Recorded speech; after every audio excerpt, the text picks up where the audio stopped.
dig if you could bury me. I'd claw my way back through hell to bring you to your knees. I wanna see your face as you watch the world fall apart at the seams. I know all your secrets, I know all your lies. You should know what goes around comes around. You get what you came for. This time you've gone too far. I think you should know what you've done. You get what you deserve. You think you can sit back and act like everything's okay. Stripped of your crown, knocked off your throne. It's the price you pay. I wanna see your face as you watch the world fall apart at the seams. I know all your secrets, I know all your lies. You should know what goes around comes around. You get what you came for. This time you've gone too far. I think you should know what you've done. You get what you deserve. You get what you came for. This time you've gone too far. I think you should know what you've done. You get what you deserve. You cross the line and wrong the right. It's dark the night. You cry wolf. I've heard it 1,000 times.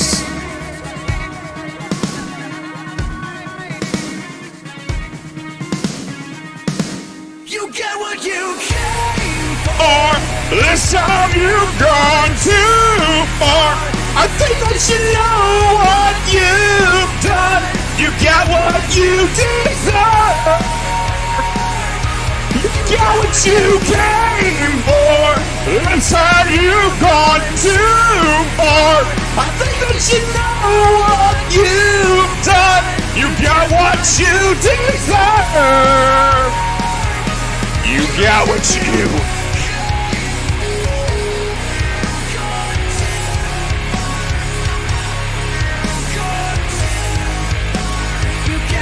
You get what you deserve, Mary. Get what you fucking deserve, Mary Woods-Barone.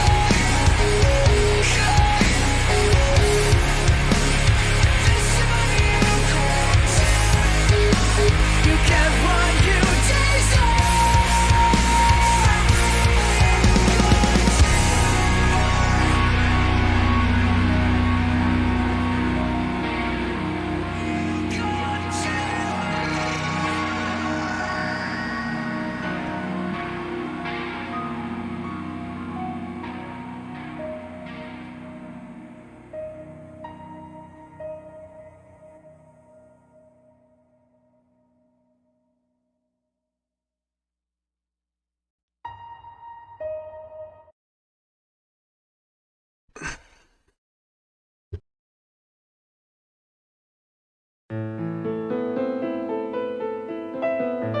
Miramax Films is proud to present one of the most celebrated motion pictures of the year.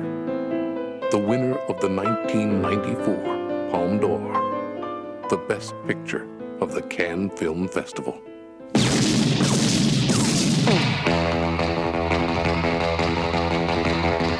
Come on, let's get in character. Why are you so interested in Big Man's wife? Well, he's going out of town in Florida, and he asked me if I'd take care of her while he's gone. Take care of her? No, man. Just show her a good time, make sure she don't get lonely. Girl, you see, this is a moral test of oneself. I do believe Marcellus, my husband, your boss, told you to take me out and do whatever I wanted. Whether or not you can maintain loyalty. Night of the fight, you may feel a slight sting. Pride only hurts, it never helps. In the fifth, your ass goes down. I have to say, play with matches, you get burned. We should have shotguns for this kind of deal. We're in a lot of danger, aren't we? I'm prepared to scour the earth for that moment. Oh, I'm sorry. Did I break your concentration? Get down, get down. You got a corpse in a car, minus the head in the garage. Take me to it.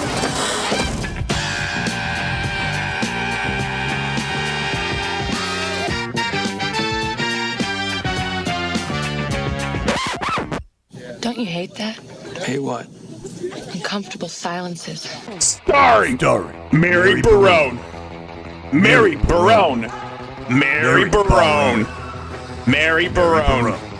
Mary Barone. Mary Barone. Mary Barone. And Mary Barone. Mary Barone. Die, you mother!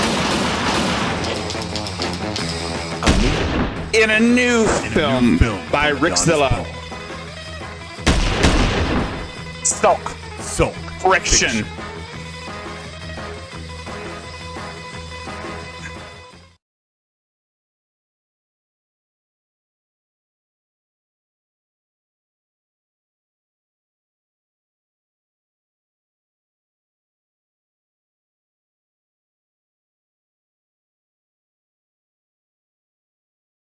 I helped hide a body. I was helping him hide her body. I was guilty of murder. They did not find my DNA. They did not find my fingerprints. They did not find me. Yes, I did what he told me to do to earn his trust. So I was guilty of murder. Anything that I did afterwards, I just murdered a woman. And he had already murdered somebody else and shown me her body. I was okay with it. And as soon as I got away, I went to the police. And I pretended like told them everything. All of you are saying that you just want justice for Roberta. You just want people to know the truth. You just want justice for a potato. But you want justice for her. Why would I not be in prison? There is literal evidence. There was absolutely no evidence to call me a murderer. Because when they did the investigation on her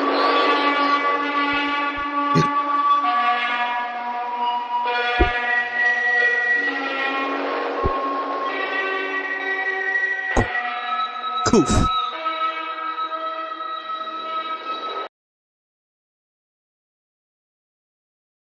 How we are live as hell. Welcome everyone. Welcome to this episode of the infamous episode who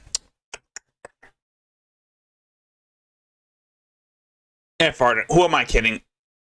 It's Mary's Sunday best, or in this case, Mary's Sunday worst, because she is a see you next Tuesday, and I wrote,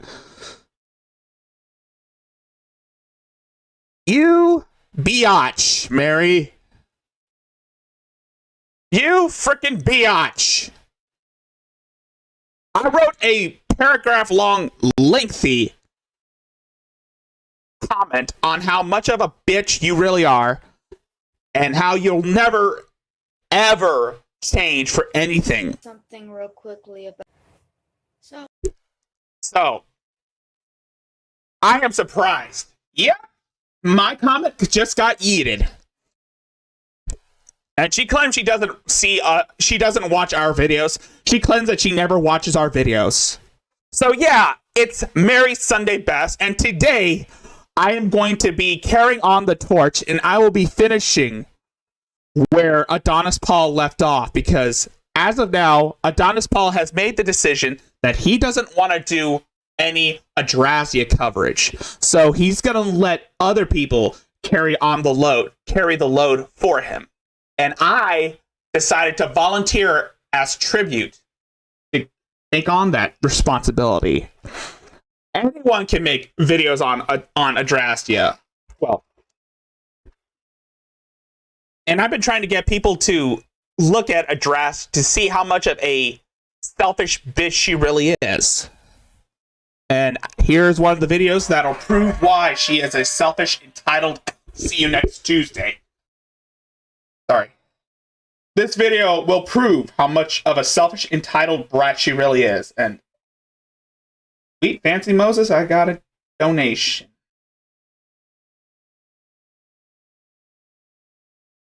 Anyway. Sweet fancy Moses, I just got a donation. Anyway, so right now she thinks that, yeah, just because YouTube took away the dislike button doesn't mean that they're not going to go away. Rightfully so. No one's going to go away. Just because YouTube changed their policies doesn't mean that you're going to be safe. I wanted to say something real quickly about YouTube's decision to Michael Hatfield. hide the dislike button, because I had just watched a video of somebody else talking about it and how it doesn't stop harassment in any way, because actual harassment, when people are targeting and going after channels like mine, it's a lot more than just a blue dislike button. Rightfully so, Mary. But the thing is, you have done a lot of fucked up shit that would warrant that harassment. You have tried false flagging channels because they called you out on being a lying, manipulative sociopath. And I think now you know that now that Adonis Paul has decided to leave you alone, Mary, until you do something extravagant, I'm going to be carrying on the load. And I'm going to make sure that other people know about you as well. And I can agree with that. For the last year, I have been targeted and harassed endlessly on YouTube. And the, like, going to a video and seeing like 20 dislikes for 3 likes does not bother me. Not at all. There's still 3 likes. I don't care how many dislikes there are. And AP said this earlier. AP said this. Yeah. They're just going to like it because, again, you kept talking about how you wanted to end your life, and then they're just going to, and they're just probably just saying that, doing that, putting those like buttons because, again, everybody loves a dumpster fire. I don't think AP said that, but that's my word. But that's AP said some of the reasons why you had those like buttons is because you kept contemplating suicide all the time. I can't say every word verbatim, but that's exactly what he said. And also, Mary, you have no real fans. The 758 subscribers are just people who just want to see you react to comments left on your videos, because that's what you do all the time. Every time someone basically calls you out on your bullshit, you respond. And this is me talking to you now. This is me talking to you, Mary. Because this is a recent shit. This is recent. 3 people like it, and that's all that matters. No. But what bothers me is the comments, the emails, the text messages, the phone calls. These are a lot more than a blue dislike button.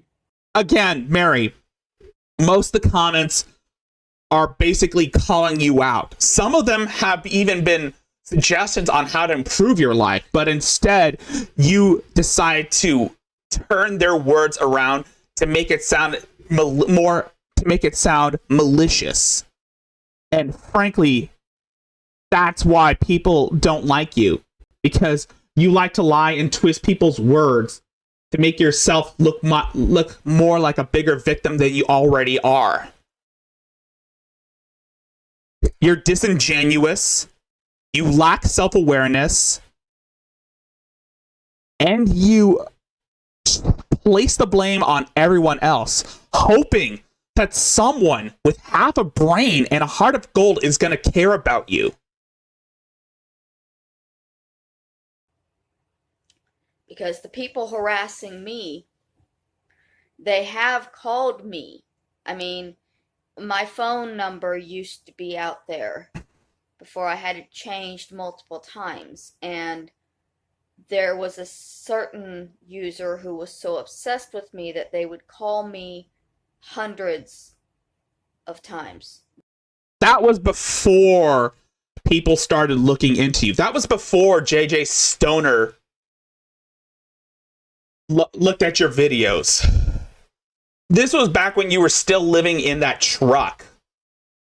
They would just continue calling and calling, and I would cry and beg them to stop, and all they would respond with was, "What? I love you, but you're a murderer, and it's never going to end."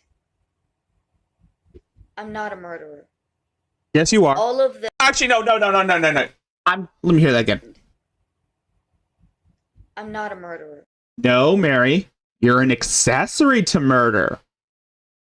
You're, like I said, I kept calling, it's a joke that people kept calling you a murderer because, yeah, you were basically feeding ducks rice. We didn't think that it was cooked rice, but you were just feeding ducks rice. We didn't acknowledge the fact that it was cooked. And you said you cooked it yourself. So, again, it's a joke to fuck with you. And we know that you're a murderer. We know that you're not a murderer. Hell, even Adonis Paul has said in his first documentary that you weren't the murderer, that you weren't a murderer. But you helped Kenneth McBride dispose of Roberta Law's body by going with him to Walmart to purchase the shovel to bury that poor woman. All of the evidence that they have proven to show Debatman. She doesn't have a boyfriend. She hates all men. It's faulty. It's based off of an abusive family member's lies. Again, Aunt Kathy didn't have to go to your house to know what was up. Her older sister, was the one that relayed the message to Aunt Kathy, and Aunt Kathy was the one that informed Daywave about all the lies that you've told.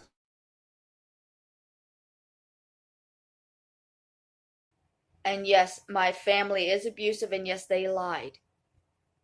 These people, they decided to investigate whether my family was abusive by calling and questioning my family about it. No, Mary, Aunt Kathy, and cousin Sarah called into Daywave Radio because they got tired of all your bullshit. And they wanted to air out the truth. And they have detailed this behavior of yours as it dates back to when you were a child, when Mima would spoil you rotten. Of course they're going to lie. There was no $50,000 lawyer. There was no plea deal. There was no need for one because I was never the one that was going to be arrested because I didn't do it.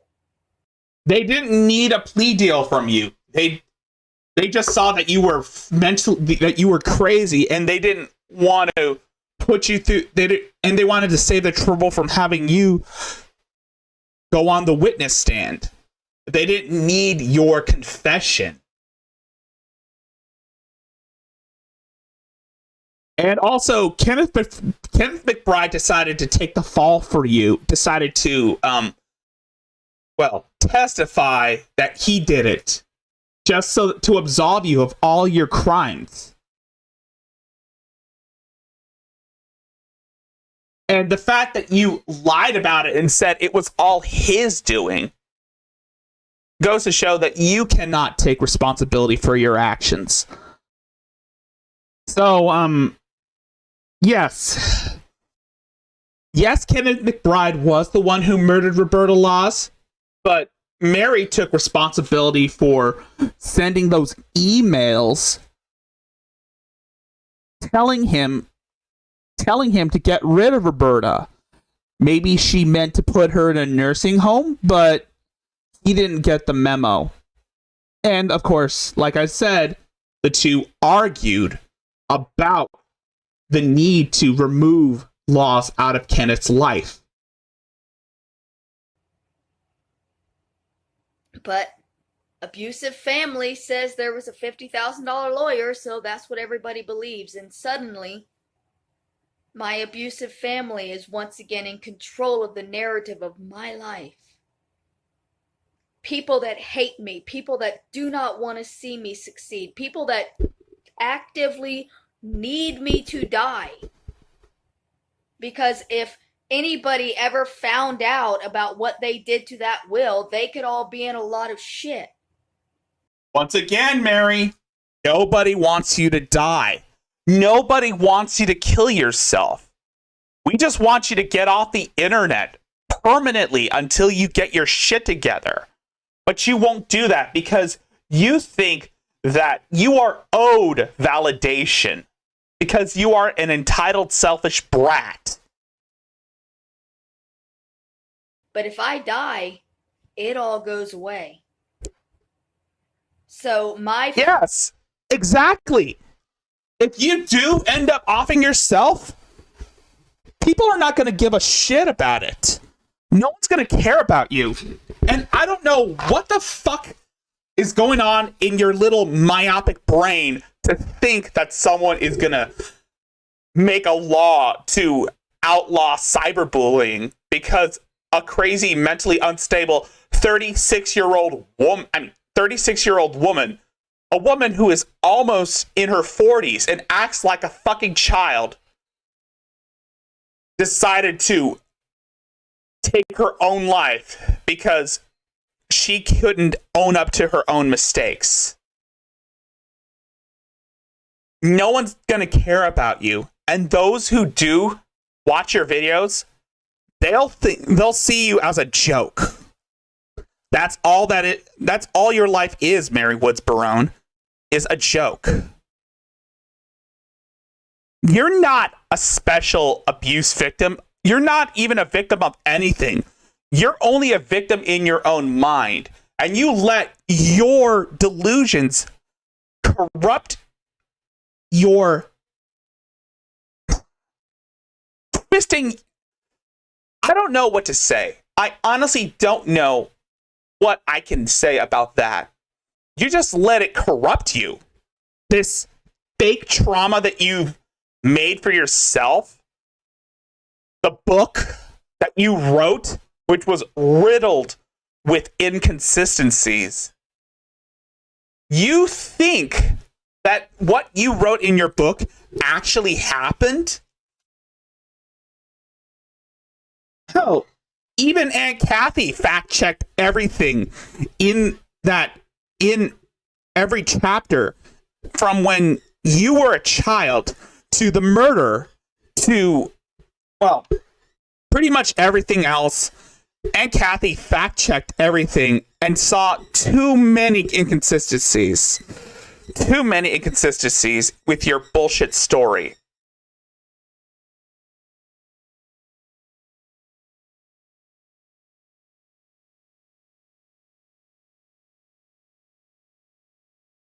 Hold on, I'll be right back. I gotta let this play out. Family kind of needs me to die at this point, and everybody is rallying around them and supporting them. And yeah, we hate her too. We all hope she dies too. For a year, every video I make, I get comments telling me that I'm ugly, that I'm fat, that I'm stupid, that nobody loves me, nobody wants me, I'm nothing to anybody in this world and never will be. I don't deserve a home, I don't deserve medication, I don't deserve the help that I receive, I don't deserve friendship or love. I'm not a human being that is deserving of any of the things that other human beings are deserving of. For over a year now, I've had these comments, and it gets in your head. Like, at this moment, today's the 11th, right? That it means I have 7 more days before I might have to leave my home. That's 7 days. December 18th is the move out date. Unless something has changed, and I don't know whether it has or not. I'm currently planning to leave next week and be homeless again. I'm not upset by it, because at this point it feels like an inevitability. It feels...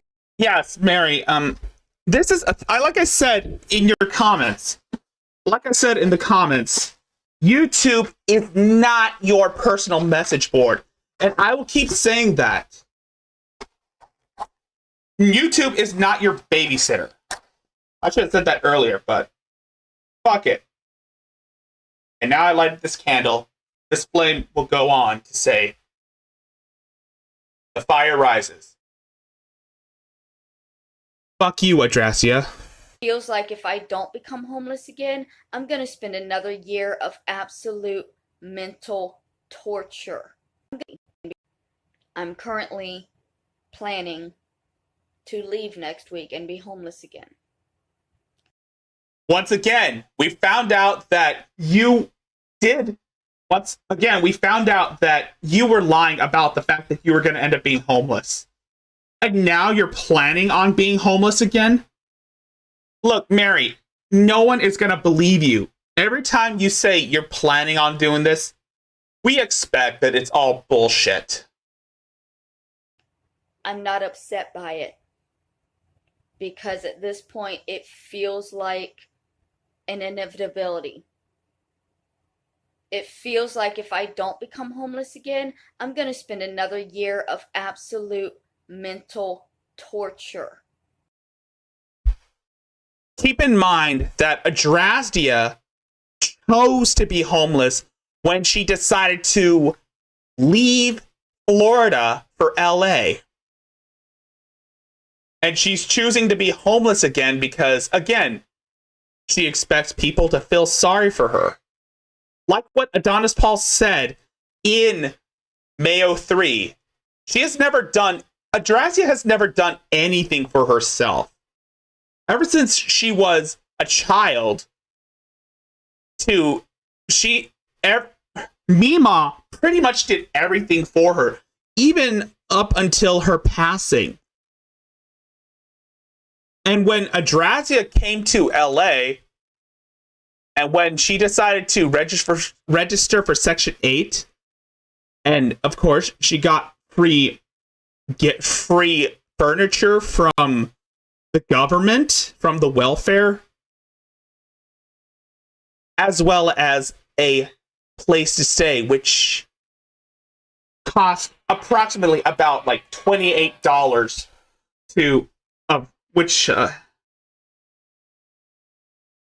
cost about $28 per month in rent. She's never paid rent.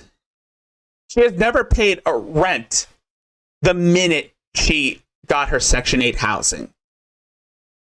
Every time she begs for money, it's only going to go to buying food and weed. And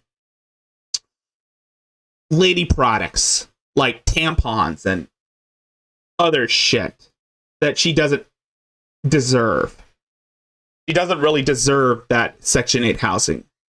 And that's why she's saying she's going to plan on being homeless again. Because she thinks that she doesn't deserve all this nice free shit that she's been given. And everybody who has covered her can agree that she doesn't deserve that. And same thing with Shani and Rev. They don't deserve to be in G-Man's house. They don't deserve to have Shani doesn't even deserve to have her kids right now. She doesn't deserve her kids.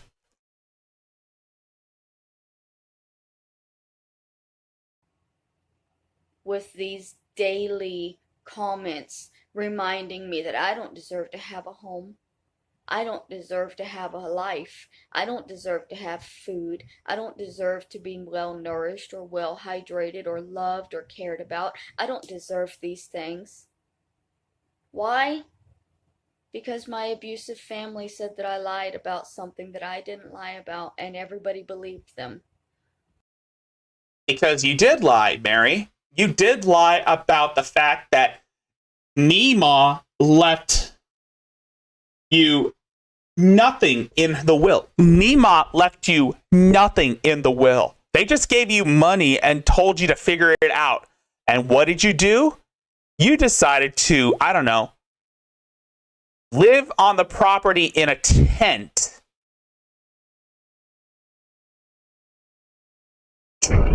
Inviting guys over so that you can get weed money. And when you decided that Florida isn't going to cater to your every whim, you decided to run away and live on the streets in Los Angeles, California, where you could subsidize your needs, your medical needs.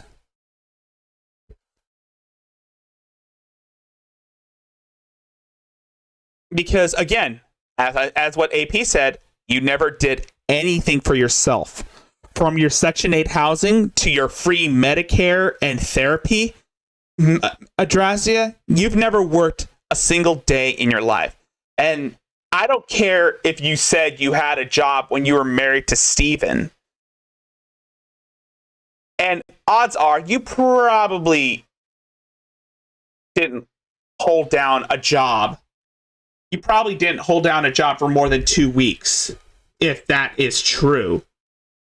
But like what AP said, you never worked a single day. You've never worked for what you got when you were in LA. You didn't get a job to pay for your rent. You didn't get a job to afford nice things. All that money that you've been given, that should have gone to paying your utilities, paying your bills. But instead, you decide to use that money for personal shit. I mean, there's nothing wrong with living on welfare. As long as you don't go around e-bagging constantly for handouts. And that's what Mary does. Hell, that's what Shani does on a regular basis.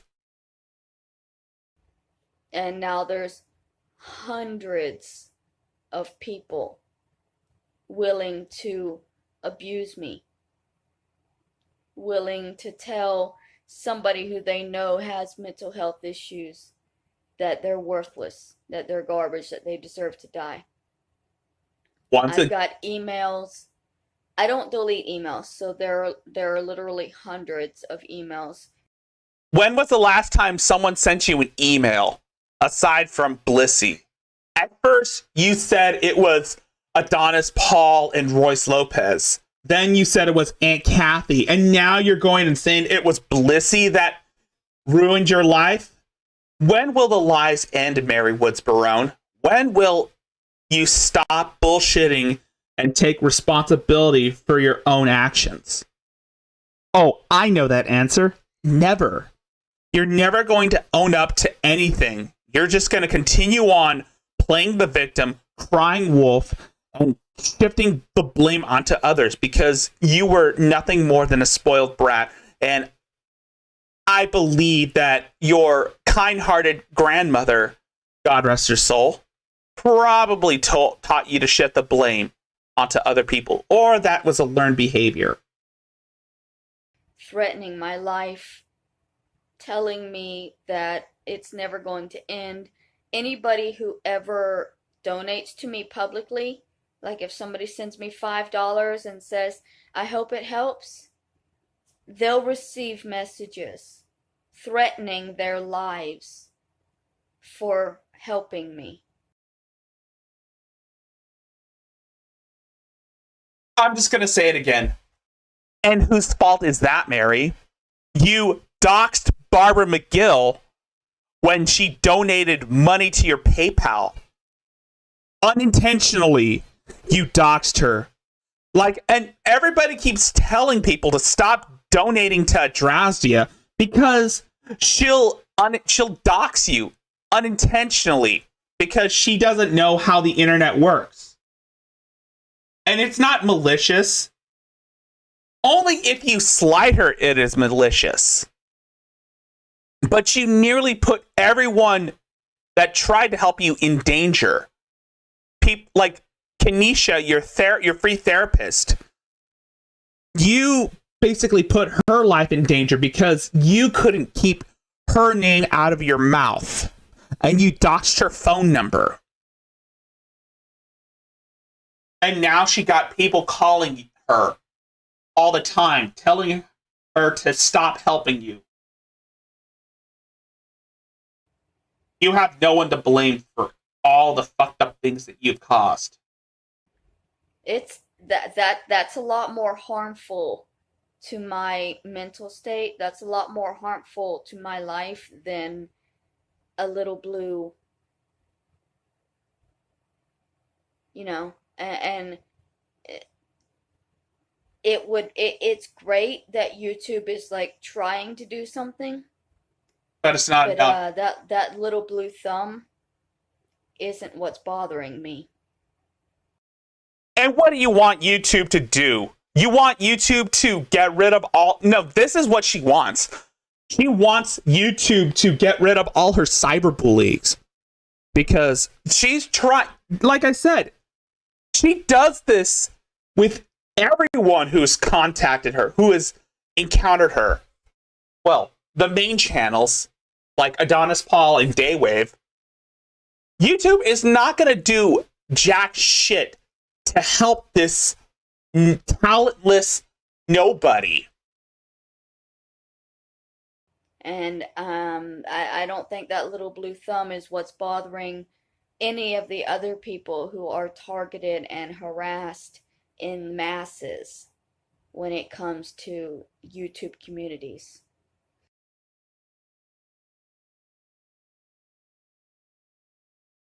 Now you're trying to speak for everyone who has had to deal with constructive criticism. I'm surprised you haven't tried to defend people like Nick Ocado or Shani or Chantal Marie.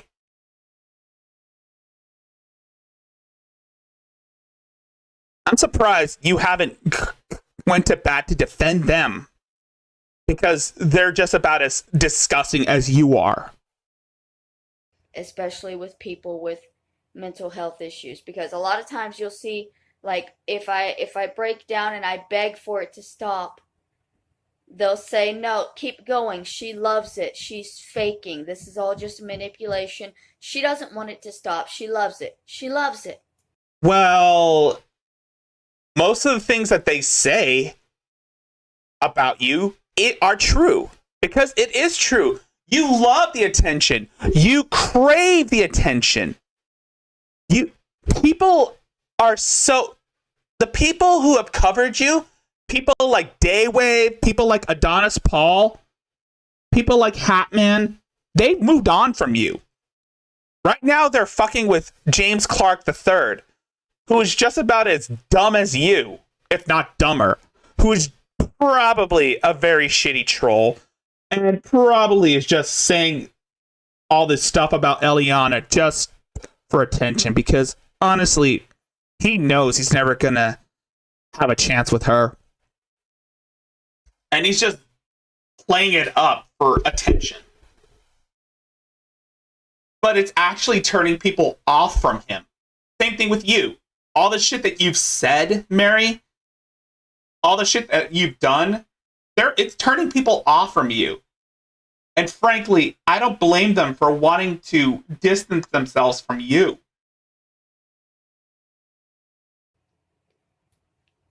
I most certainly don't. I currently live in a home that I never furnished to become a home, because from the day that I moved in, people have been threatening me that my life will never be okay until I'm homeless again. They'll never stop until I'm on the streets again. Once again, that's not true. Nobody is targeting you. Nobody wants you homeless. Nobody wants you dead.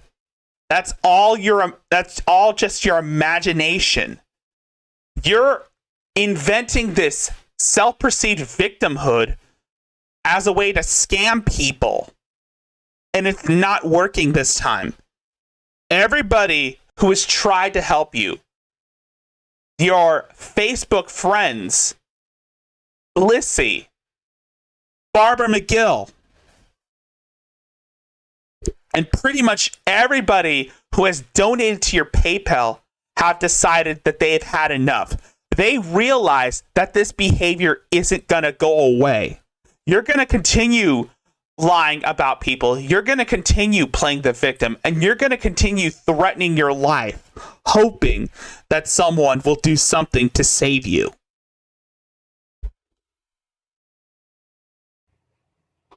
So I never furnished my home. I have a bed and a TV and a stove and a fridge. I don't have like a couch. I don't have carpets or like a rug. As y'all like to point out, I don't have a shower curtain. I never bothered to buy any of those things because that would have made my home a real home.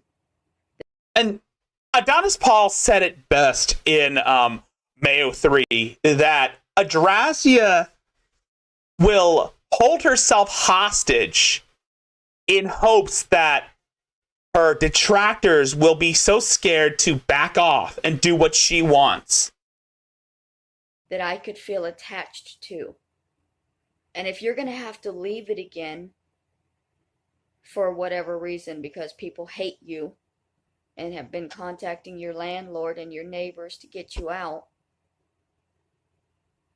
you don't want to have a whole bunch of stuff that you're attached to that you have to leave behind. At least I don't. I've already had to leave behind a full home full of things that I was attached to. Now she's turning into Shani. Now she's doing what Shani did. You know how Shani kept saying that all her detractors, all the reaction community, the reaction channels made her leave her house, the reaction channels got her evicted, and that they destroyed her house. Who's there to say that Adrasia is not going to say the same thing about the fuck people? I don't want to do it again. When I moved in here, I had so much hope for turning it into a home, for having a place where I could feel safe. And that safety was taken away so quickly. And it was never reinstated. And here, actually, it was reinstated. She just lied about that because, again, she just wants people to pity her. That's all this is. She wants people to feel sorry for her. I've tried to help. I've tried to give her some solid advice. Hell, even Adonis Paul tried to give her solid advice. But what does she do? She decides to decline our offer, She decides to, well, cry wolf, sit on her fat ass and blame everyone else for all of her misfortune. That's all she does. That's all she ever wants to do. Because, like I said, in her little myopic brain, it's what makes her feel better about herself. It's what makes her feel better. And YouTube can try to stop it with their taking away the dislike button, but it's not enough. And I don't know what it would be to be enough, because there are communities that are completely centered around cyberbullying and stalking and harassing people like me. And when you've got, the... Okay. Mary, no one is cyberbullying anyone. Those communities are trying to point out those communities are trying to point out their flaws. They're trying to point out the inconsistencies in their bullshit. And I've seen communities who cover people like Adrazia. I am part of those communities. I am part of the communities who call out Shani for Christ for being a pathological liar and an abusive mother. I've been a part of the communities that call out Von Hilton for being a neglectful parent who had his kids removed 12 times.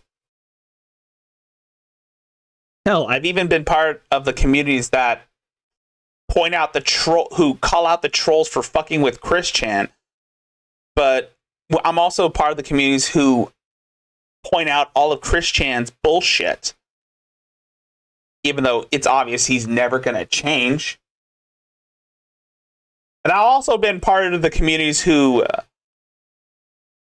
hate Lord of Patriarchy for all of his bullshit. Community that is against you is in the thousands. It's hard for your voice as a single person to be heard. And YouTube, they need to crack down harder, I guess, on their cyberbullying terms. But even so, like, at this point, every time somebody who is harassing me faces repercussions for it, they come after me harder because they blame me for it. Okay, I'm going to read this comment left by Mormon Shaggy 8 hours ago. Adrazia, you crave victimhood. It's your identity. You are the one that needs, that complains, that wants. In life, you are handed a bunch of components and you build of yourself what you can. All you ever built of yourself is a burden to yourself and others. No one wants to hear a sad story with an unhappy ending. And if that is your life, then all people really want is to not be part of it. Change. And Sticky Green Cake 8 said, "Hey Mary, they removed the dislike button to protect people who advertise on their platform. Bad movies, etc. It's not about you. Stop thinking everything is about you." And of course, Stinky Green 8 also said, "No, you don't deserve any of those things. You make friends. You earn respect. Oh my God, what a fucking brat." Okay, maybe I said, "Oh my God, what a brat. None of these things are just given to other people, but you think you are entitled to them. Then get sad when you don't get special treatment." Sticky Green 8, I agree with you on that shit. VMAX said, "You still see the number of dislikes. If that is what matters." DJA Dos said, "You don't deserve friends. You have to be nice and likable to be friends. You have fun out on the streets."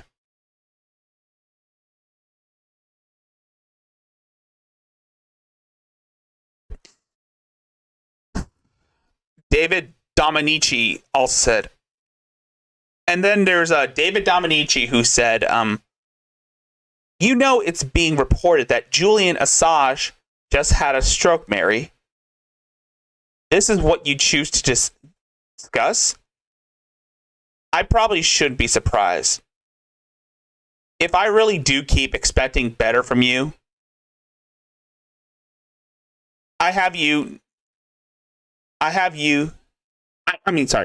know you have your ups and downs, and I don't hold that against you, but I just want you to promise you'll at least try to be more topical moving forward. Timing of this post is offensive. Yeah, I know. Once again, Sticky Green 8 said, yeah, but at least you said you got all that fixed with your apartment and having to leave. So this is why you get called a liar. It's all done. But Mary wants to milk some pity, just like you did turn in your GR paperwork.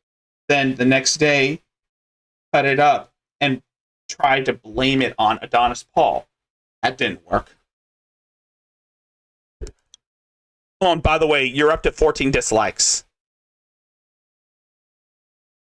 Yeah, and there's 16 dislikes. If anybody reports their channels, I get the blame. And they say that I'm false flagging, even though I'm not reporting, and it's not false. Because yes, Mary, it was false flagging. You false flagged Adonis Paul's channel. Well, you flagged one of his channels. Thank God he had two other channels as a backup plan. You false flagged Virgie's first channel, which got nuked. Because you didn't like the fact that he had the court papers that prove that what you wrote in your book is utter bullshit. You tried false flagging Irate Prostate for having Aunt Kathy on his program, on his streams. You tried to contact Revenge of the Sis' sponsors to have them discontinue their, agreement with Royce Lopez and Mersh.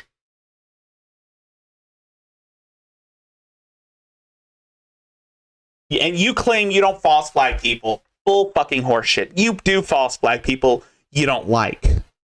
That's why you're making this video, because you don't want to own up to the fact that you are nothing more than a lying sociopath, a heartless monster. Because they're literally making videos telling me to kill myself. Nobody wants you to kill yourself. Once again, nobody wants you to kill yourself. The problem. That's the thing. It's the large communities that are based around hatred and stalking and bullying are the issue. And you can't really get rid of them, because that does also, the whole point of YouTube is that everybody can have a place to have their voice. And so that means you have to allow the cyberbullies to also have their voice. So, there really isn't a solution to this problem, unfortunately, that keeps everybody able to have their freedom of expression on the site.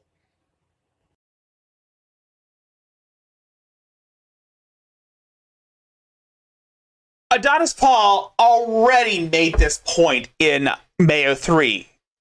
The thing that upsets Adrazia the most is the fact that she doesn't get support from unsuspecting viewers. That's what upsets Mary the most, is that she doesn't get the support she desperately craves. She doesn't get the validation she desperately craves. If she thinks that YouTube is going to give a flying fuck about her problems, she is fucking insane. The reason why the dislike button was hidden was to protect people, to protect advertisers. They don't give a fuck about crazy people like Mary. They're just trying to protect their investments. YouTube is a multi-billion dollar corporation. Do you really think that Susan is going to care about a pink-haired, purple-haired, homeless bum who refuses to get a job? No. She and Jeff Bezos are tipping their champagne glasses for another successful advertisement being played on repeat over and over again.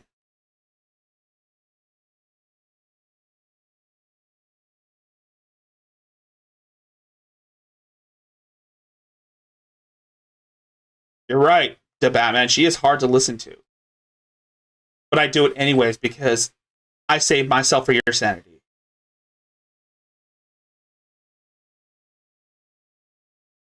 And here's her response to Adonis Paul doing his stream on her. And oh goody.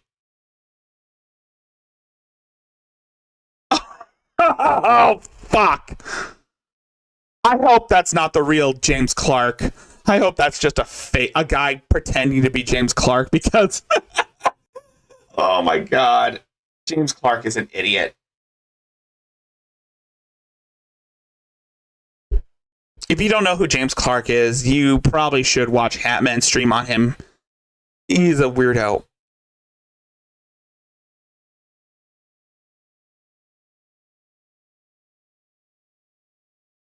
Anyway, she took down my she took down my comment.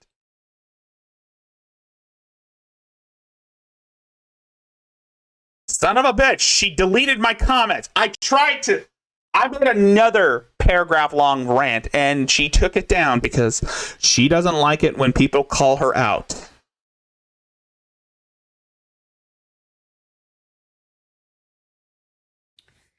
I've had multiple people reaching out to me, letting me know that I'm currently being talked about.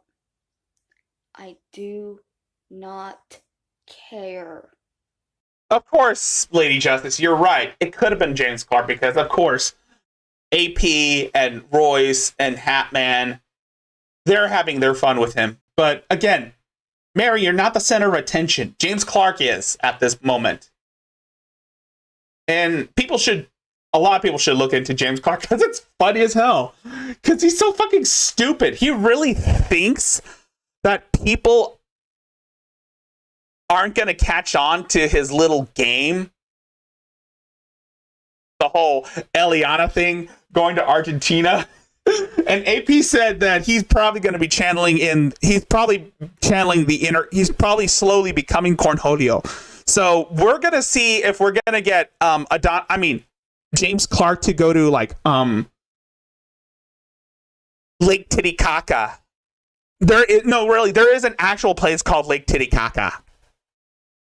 But it's not in Nicaragua. It's in Argentina. So I hope that someone convinces James Clark to bring some toilet paper with him. Because he has to sacrifice one roll of TP to the great Cornholio. Because he needs TP for his bunghole. You will give me all your TP for it. You will give me your TP. TP for my bunghole. Please leave me alone. No. I don't know how. I have to beg that every time. Oh, somebody's talking about me? Great. Why does that have to involve my attention to it? Lady Justice, if we get him to go to Argentina, he has to go pay a visit to Lake Titicaca. And he has to bring his toilet paper. And he has to bring TP. And he has to put his shirt over his head and call himself Cornholio while over there. Like, normally when people are And being get arrested. gossipy little bitches, they try to keep the person they're gossiping about away from the situation. The fact that y'all are bombarding me, letting me know that the gossiping is happening, come over and listen to what they're saying about you. They want me to hear it because they think it's going to hurt me, and it would. It absolutely would. Because I am not mentally strong enough to deal with 2 hours of people telling me that I'm worthless garbage that deserves to die. Once again, Adonis Paul didn't say you deserve to die. Nobody said you deserve to die. They just said, get the fuck off the internet. That's all they ever said. Nobody wants you dead. You know what? It's obvious that Adrazia is so fucking repetitive. She is the definition of insanity. She literally is the living embodiment of insanity. She keeps repeating the same things over and over and over again, expecting something to happen. You know what this is?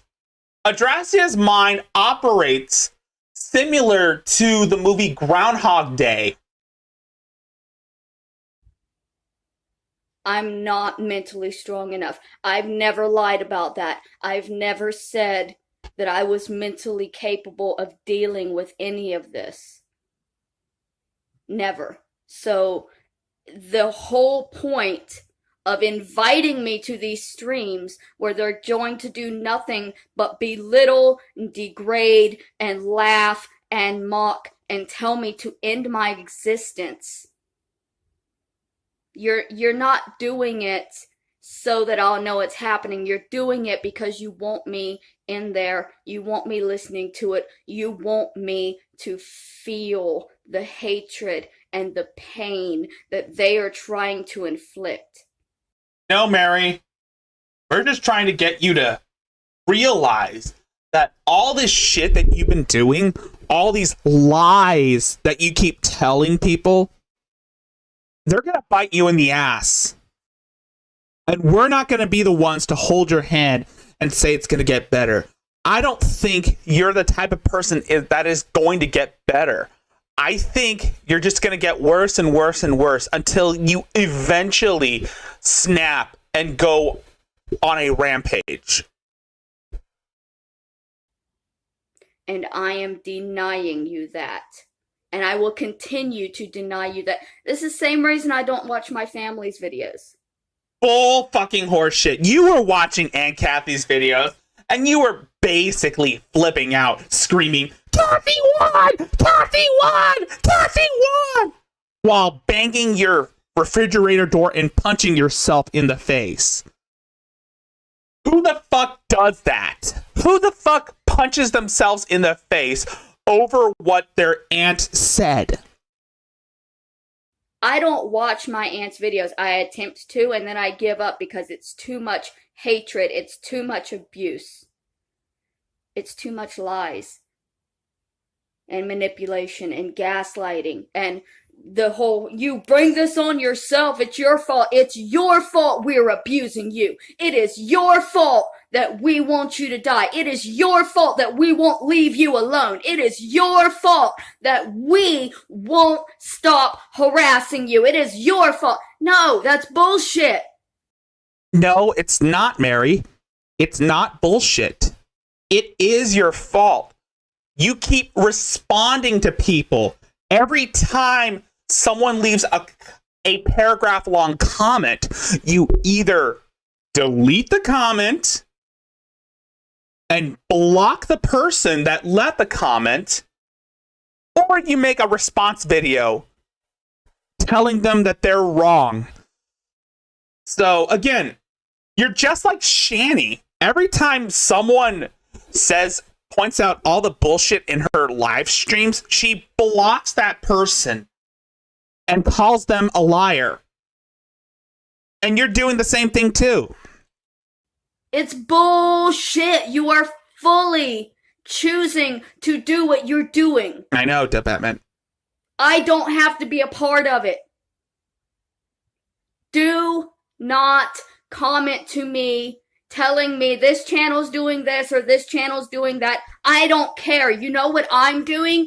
I'm doing me. I'm crocheting myself a new hat for the winter. I'm dyeing my hair. I'm watching I Love Lucy. I'm preparing to do a new gameplay. I do not give a fuck what you are doing on your channels, even if they are centered directly around me. Even if I am the center of your universe, I do not care what is happening in your universe. Contrary to popular belief, Mary, you're not the center of Adonis Paul's universe.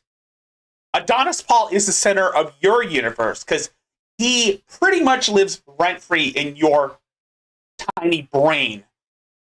Same thing with me. You're not the center of my universe. I only dedicate one day of covering you, and that's on a Sunday.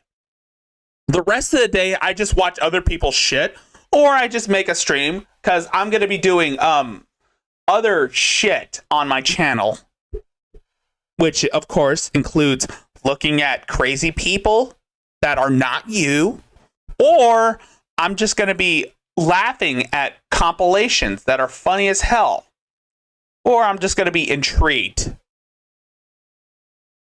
Like, again, you're not the center of my universe, Mary. You never were. As a matter of fact, this week's Off the Bat is going to be on the ABDL community, but mostly on a particular person that goes by the name of Pamperchew that I'll be looking at. So again, Mary, I don't make every video or every stream about you. There are plenty of other people I can look at. I can look at fucking Wings of Redemption. I can look at DSP. I can look at Nikocado. I can look at Chantal Marie, Amber Lynn. I can look at a lot of other crazy people like you. You're not special, Mary. You never were. Please understand that and fuck off. Thanks. No, you, Mary. You fuck off.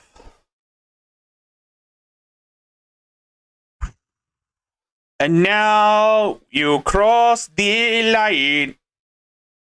You cry wolf 24/7.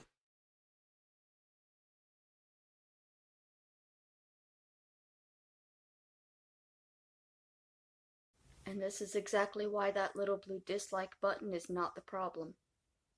Y'all can put hundreds of dislikes on my videos and it's going to affect me at all. But since that doesn't affect me, you're going to go and make a 2-hour video making sure that you affect me. Dude. Mary. Adrasia. Adonis Paul is done with you. Just because Adonis Paul says he's not going to be covering 2 hours of your whining doesn't mean he's not going to be. He'll look at some of your videos whenever you slip up and go on an extreme rampage.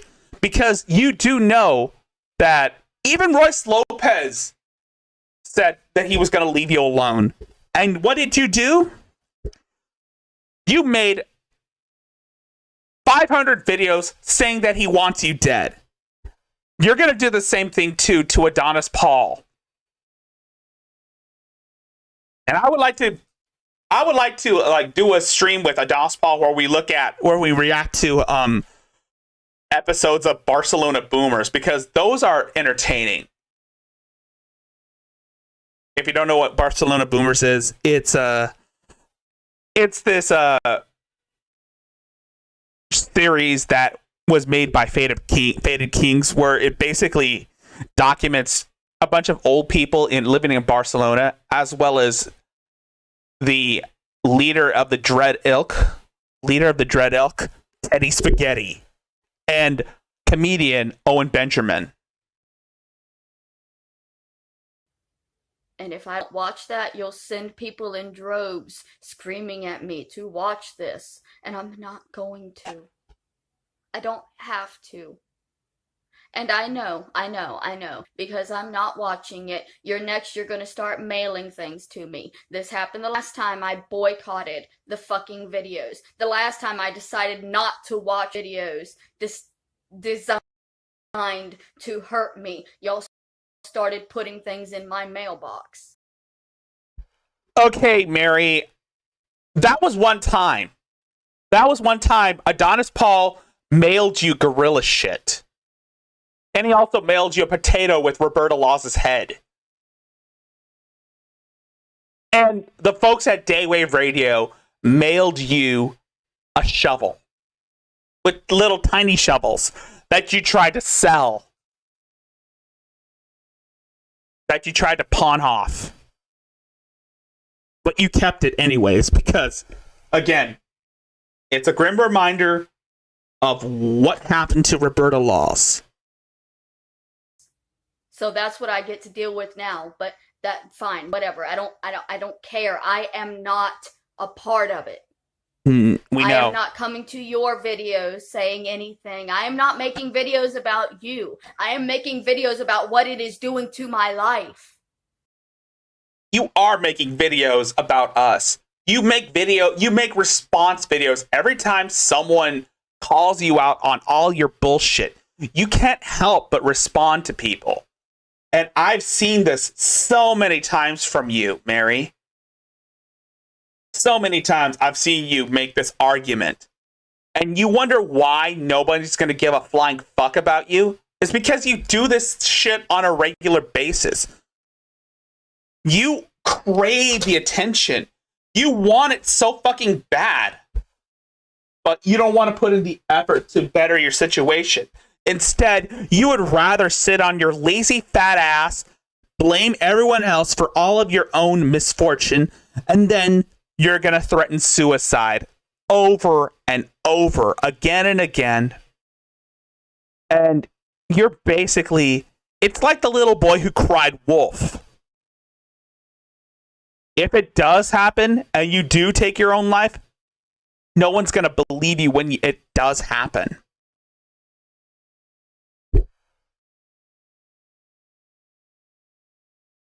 That's not about you. I'm not making a video specifically about one person, telling one person that they're garbage and using videos from one person's channel and telling them that they're stupid and fat and ugly and worthless and nobody's ever going to care about them or love them. By the way, James Clark, if you're watching this, I ask of you to bring, if you do go to Argentina, I ask you to please bring a whole case of toilet paper on the plane and go to Lake Titicaca. Place an altar made of toilet paper. Pull your shirt over your head and yell, "I am Cornholio. And I need TP for my bunghole." Them and they should kill themselves. I'm not doing that. You people are doing that. That's the fucking thing. You guys are the ones that are doing that. There's tons of you and you want me dead and that's fine. Do that. That's your fucking right. You won't be dead. These people won't be dead.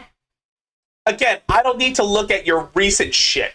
I can do my Sunday streams on classic Mary meltdowns. Especially the ones where you were screaming at Royce Lopez. Where you were threatening to harm yourself for our entertainment. Screaming, "Die!"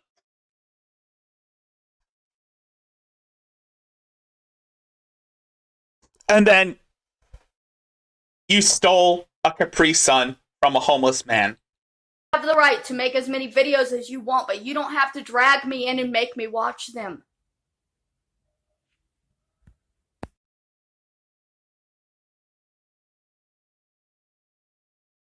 Once again, nobody gives a fuck about you.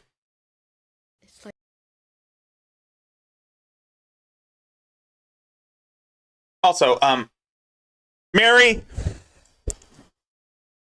Stop deleting my comments.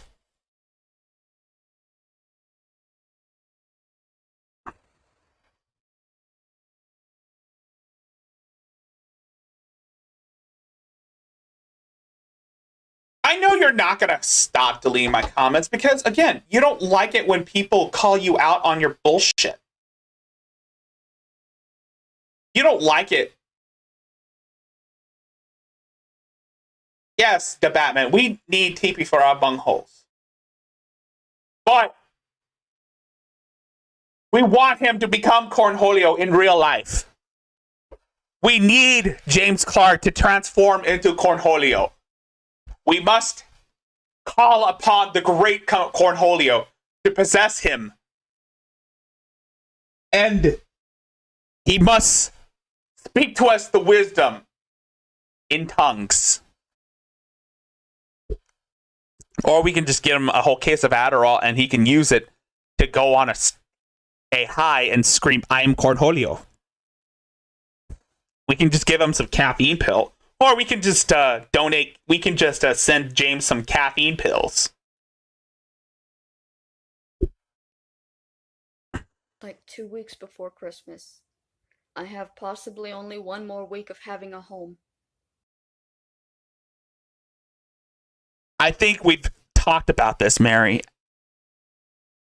And y'all are literally like, yeah, just kill yourself. No, but... Hey, it's...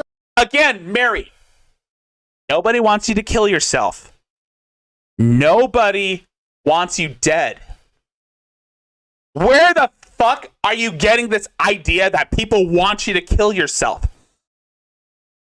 No. We want you to get off the internet. Because this whole YouTube thing is making your brain go haywire. I want you to leave the internet permanently until you get your shit together. But you're not going to do that. You'll never listen to anyone.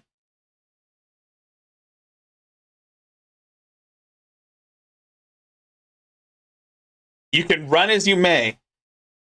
You can lie and cry wolf and blame everyone else for all of your problems. All you want, Mary Woods Barone. But it's not going to negate the fact that you are a horrible, horrible human being. And I made a comment that you deleted that I forgot about. I should have screenshotted it. I should have screen capped it. But I was watching other people's shit. And honestly, Mary, you're an idiot. It's almost Christmas. Can you kill yourself so that we can all have a good Christmas? Doesn't matter that you're gonna be homeless. I might not even have a home for Christmas, and all y'all want to do is hurt me and make me want to hurt myself. It's a Drasdia, the Batman. Just a Drasdia. Nobody wants you to hurt yourself, Mary. And you still don't even get it. How cruel and hateful that you can be, that you choose the holidays. You choose the hardest time of a person's life to gang up on them and attack them. Somebody that is not doing anything to you. I have not done anything to any of you. I haven't even done anything to my family. They're the ones that lied. They're the ones that told you all that I'm a murderer, and the only reason I'm not in jail is because of a $50,000 lawyer. That does not exist. There was no $50,000 lawyer. I did not need a lawyer at any point during that situation. I was not the criminal. But you were an accessory to murder, and they didn't need your testimony. They saw that you were crazy and decided not to put you through that torture.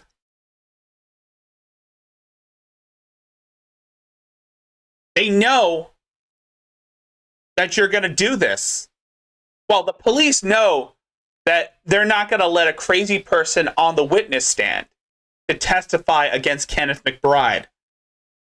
Because, yeah, they don't need to look at evidence to know that you basically were someone involved in convincing Kenneth McBride to murder Roberta Laws. Even though you didn't do it intentionally, you actually did have some involvement in burying her body in the backyard. And of course, let's not forget about what Rafiq Eller, the prosecutor, said. If he was a loaded gun, she pulled the trigger.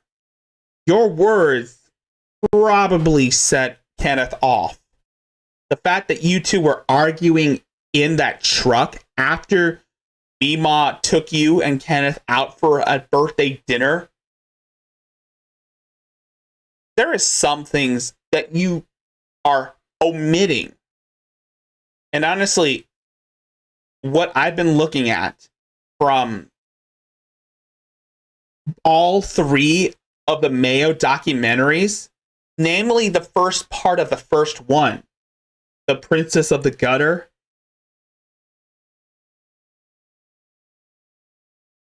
is that you complain about the most trivial things that can be easily avoided, that can be easily handled. I've seen videos, I've seen clips of you threatening suicide over a fucking bathroom at 3 in the morning in the middle of a Denny's. I remembered you threatened to commit suicide all because Steve Harvey didn't give you a job. I remembered you threatened suicide all because your therapist wouldn't let you take a shower during COVID. So it's not new that this is nothing new. You have threatened suicide so many times. And it's not because people are bullying you or your family is torturing you. No. Every time you don't get your way, you threaten your own life. Your Aunt Kathy has confirmed that this is a common thing with you. When she called Daywave Radio and told them about the time you threatened to cut yourself whenever Mima doesn't give you money for drugs. So don't say that it's everyone's fault. No, the Batman, you are not going to befriend Adrasia. She doesn't need friends. It's best that you stay away from her because she will turn against you. She has turned against so many people who tried to befriend her. She's going to call you a bully. She's going to say that you want her dead. It's not worth it. None of it is worth it. None of this is worth anything. Except for a few laughs, but regardless, it's not worth it. It's best to sit back, point our fingers, and laugh at her, even though that's immature. That's more immature than her. But she deserves it. She deserves to be laughed at because this is how she responds. She responds with the most extreme, and she responds in a extreme, irrational fashion.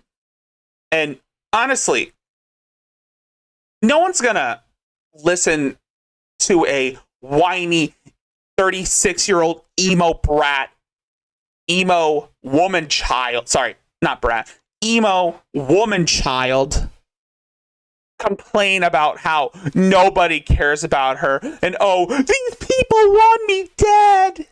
No one's gonna hear that. No one wants to hear someone complain about how nobody cares about her and that these men are trying to kill her.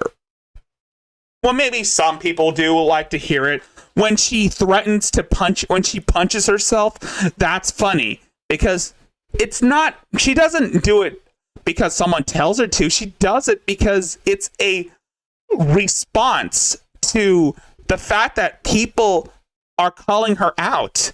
People always call her out because, again,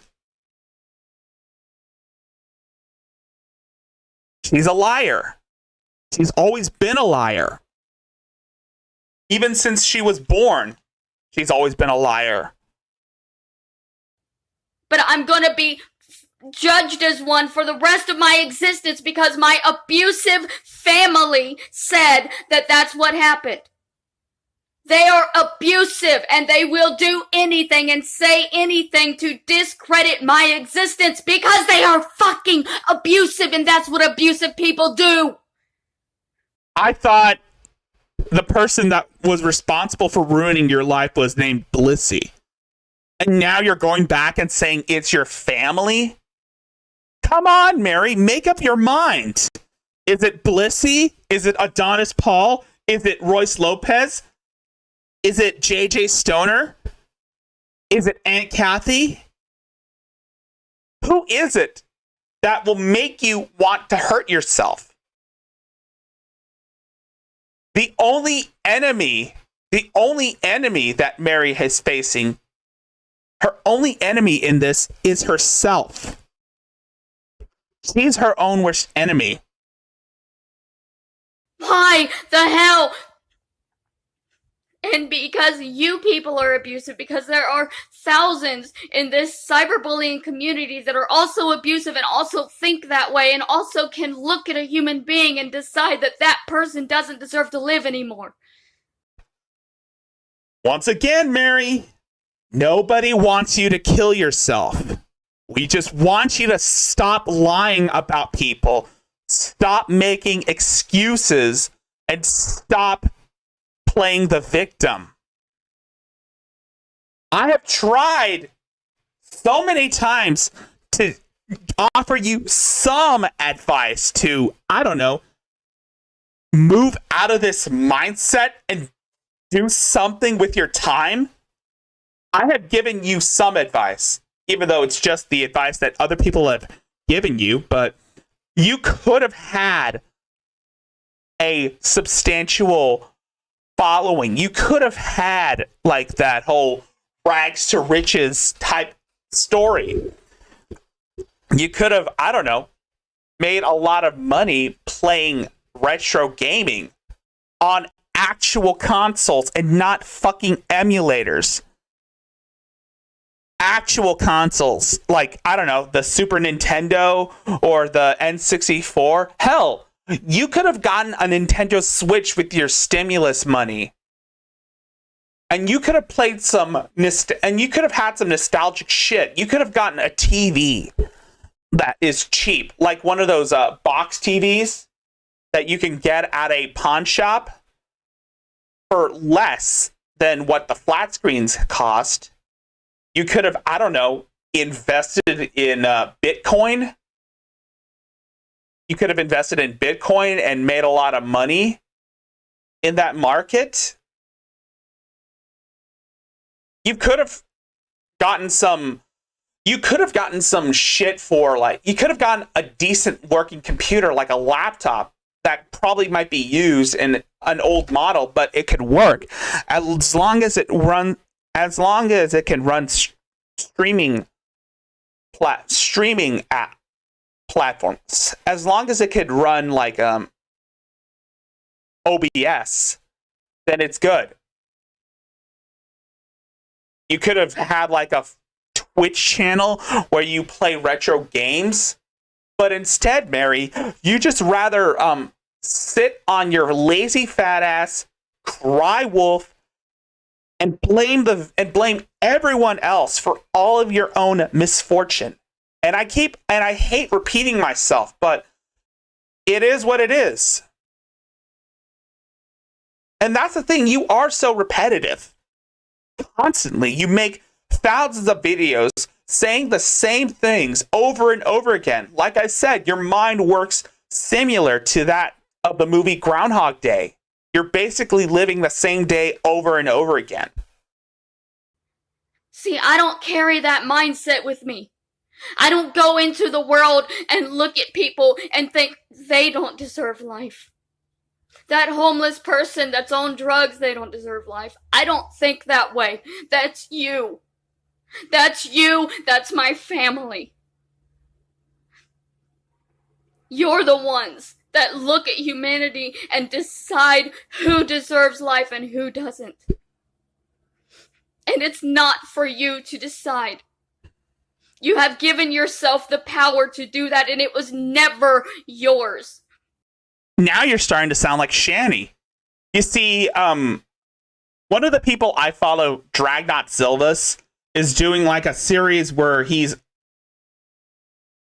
dissecting a 2-hour-long stream where Shani was basically saying the same thing you are, saying, you don't get to decide who is good and who is bad. All reaction channels are evil. You're doing the same thing too, Mary. You're doing the same thing by going on and saying that everyone that talks about you is evil and is conspiring with your family to have you take your own life. When in actuality, no one wants you dead. We just want you to get help. Plain and simple, Mary.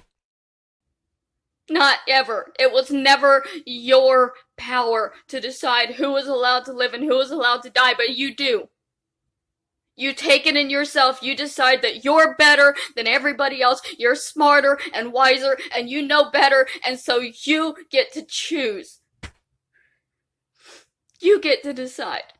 And you've decided that I don't deserve life, and so now this is what I deal with. Who were you? And what did I do to you?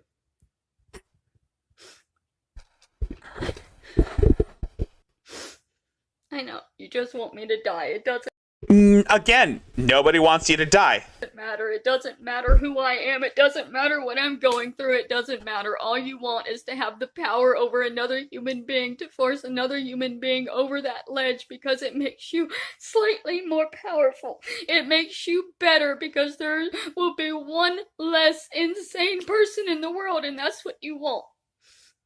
That's what you need for yourself to feel more powerful, for yourself to believe that soon it's gonna be all you people, all of you, is just the powerful ones, just the ones that are smarter than everybody else, just the ones that are good enough to make these decisions.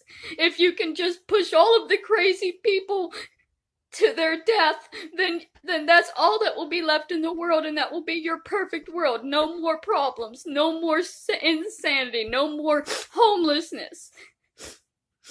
Just kill all of us and then you won't have to deal with it, right? That's your mindset. That's how you believe. That's not how I believe. I believe that everybody deserves life. I believe that everybody deserves a home. Everybody deserves food. Everybody deserves love. I believe that nobody. Yeah. Mary Adrasia sounds a lot like Shani. Every time Shani goes on this tirade where she has a meltdown, she will go and blame everybody for all her own problems. And Mary does the same thing. And she's saying the same thing about how all these, well, I wouldn't say she's talking about the reaction channels, but if she did, she'd probably say that all the reaction channels want people like her to commit suicide. Because that's how she thinks. She thinks that everybody that calls her out on her bullshit automatically wants her to die. When in actuality, that is farther from the truth. Nobody wants her to commit suicide. We just want her to get help and stop playing the victim all the goddamn time. That's plain and simple.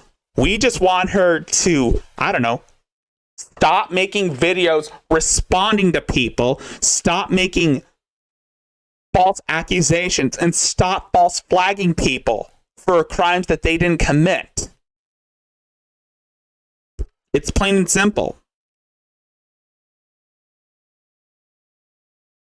Lady Justice says, yeah, Mary, cry harder. Yes. Go wah, wah, cry like a baby and shit yourself. I'm just kidding. I don't want you to crap your pants. Lord knows that you don't. Oh, wait. Lord knows that you don't do laundry. Because you probably don't do laundry. Okay, maybe that was a joke, but again, Mary, every time you cry, you look even more ugly. Uglier than you already are. And I'm not saying that as being mean, but I'm saying that because, to tell you the truth, Mary Woods Barone, Adrazia, you are ugly. Inside and out. And the Batman is right. You did do some bad shit. Mary did do some bad shit in the past. I mean, she basically drove her ex-husband, Steven, to a 16-year-old girl's house where he pretty much took advantage of her without her consent. Even though she didn't know what was going on at the time and was in utter denial because of it. And let's not forget that she hooked up with a convicted child molester named Kenneth McBride, who, well, was engaged to a handicapped woman named Roberta Laws. And pretty much he told her to, quote unquote, get rid of her. Maybe she meant put her in a home, but Kenneth already made up his mind. And she helped bury her body. As I said, and I'm not going to repeat everything I said because it's she's not going to listen to reason. She's going to go and create this little fantasy world and say that it's everyone's fault. Mary Woods Barone, Adrazia, is a complete and utter narcissist. And that's something you can never cure. You can't fix narcissism. It's embedded in her DNA. Has the power to decide that another human being is worthless. Oh, the new BH said, you decided Roberta couldn't live any longer. You will never see another Christmas again due to your actions. She will never see. Sorry. The new BH wrote in her wrote in the comments. You decided Roberta couldn't live any longer. She will never see another Christmas again due to your actions. Donovan should is said has 48 views. Claims thousands of people are harassing her. When called out, says, "Yeah, it feels like thousands. We know your game. AP ended you tonight. He's done with you."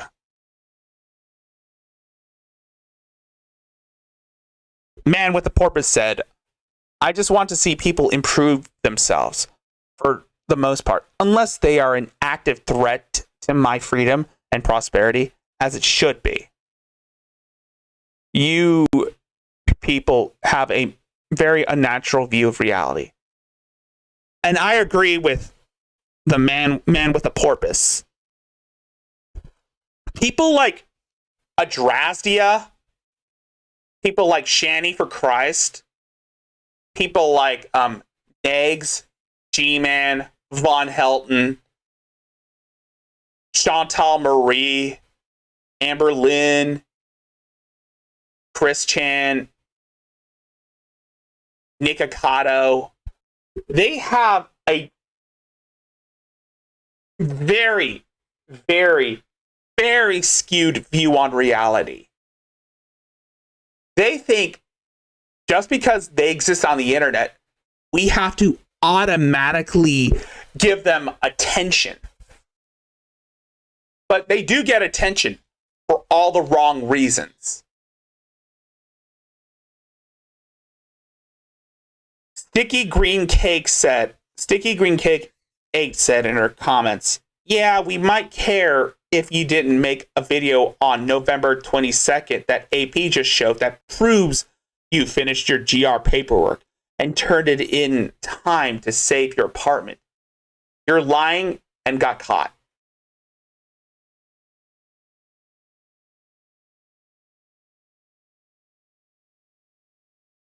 JS said, it used to be blame grift.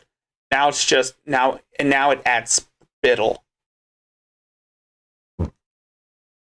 And B Smiley the third said, more threats to self-harm to get your way? Catnip and Cannabis said, should have gotten the paperwork that you're working on, huh? Duh. And GG Manson said, they all won't be dead. Ree! Oh my God.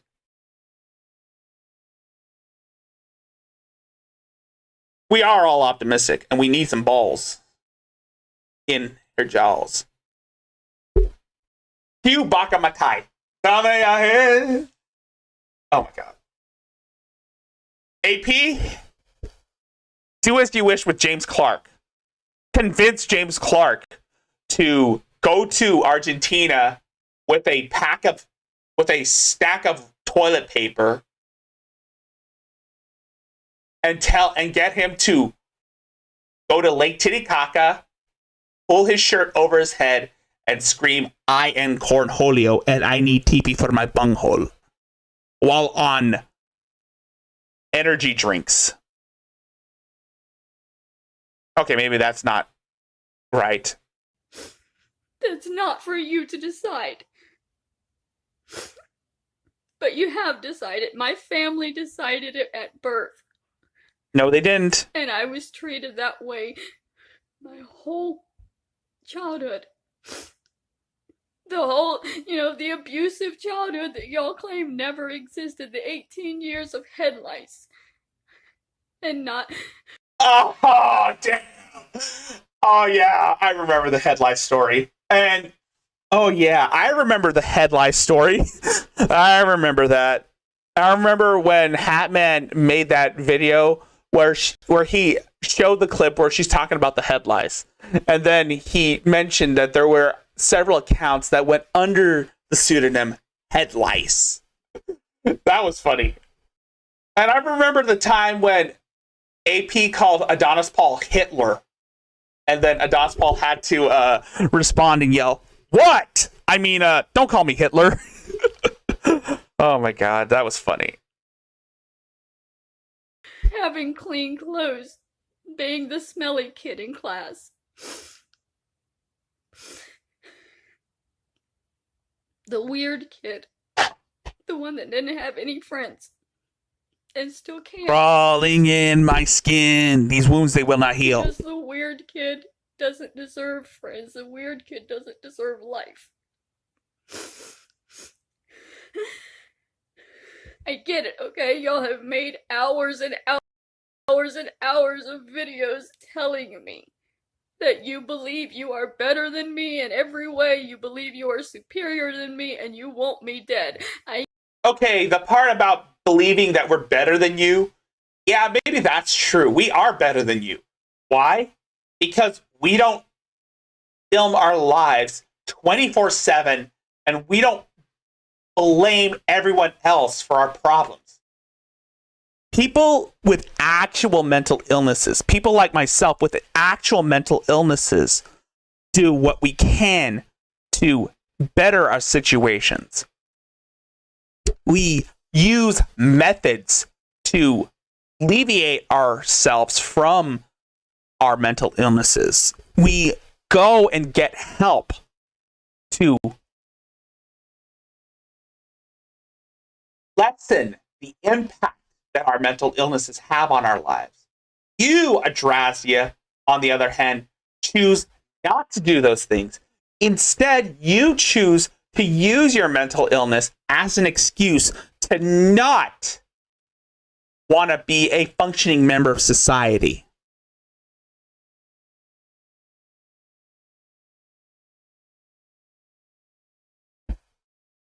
I get it. You don't have to keep reiterating it. You don't have to keep stating it week after week after week.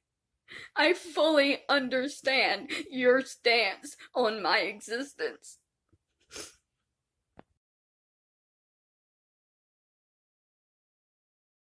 Yeah, no, Mary. We're not telling you to kill yourself. We never did tell you that.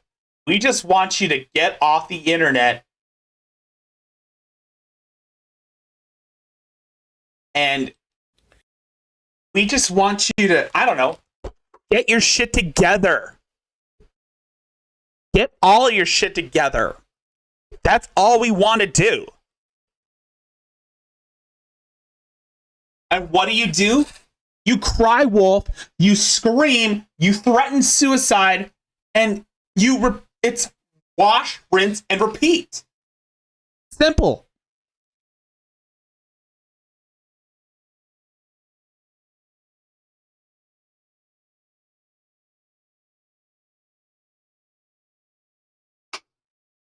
Rolos.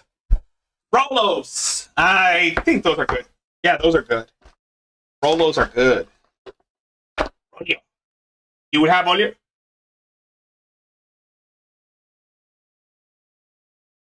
I had to get rid of it. I climb free. I hurt myself today. Okay, so I've again got... By the way, this was on December 9th. This was before the initial meltdown. I should have started with this, but fuck it. We're going all the way. Got people in my comments telling me that I should just start an OnlyFans. Ew! Plenty of money there. Ew! Nobody wants you to do that. Nobody wants to see your ugly, fat, undulating body. You look like the ending to that game. You look like the that creature at the end of I have no mouth and I must scream. That's what you look like. Yeah, there probably is, but not for me. Nobody. Because I've already tried. I know. And see, a couple of months you were ago, lazy. I tried starting an OnlyFans, thinking if I can't do anything else, maybe I can sell my body on the internet for money. Nobody wants just you to... enough money to buy my weed and keep me sane. I posted one video, not naked. It was one singing. You can post anything to OnlyFans. And it was a test. I wanted to see if I posted it there, whether people would actually pay and, what would happen. Well, okay, nobody wants you to... No one wants to see your naked body. You probably look like the caterpillar from A Bug's Life. No one wants to see that shit. You probably look like a toad. That's basically how I would describe you, Mary, is that you basically look like a human toad. No one wants to see an ugly toad. And yes, I that's immature of me to call her ugly, but I'm not saying that to be mean. I'm saying that to be honest, because she is ugly on the inside as well. Mary is ugly on the inside. Her attitude is ugly. She has an extremely ugly attitude towards people. That's all there is to it.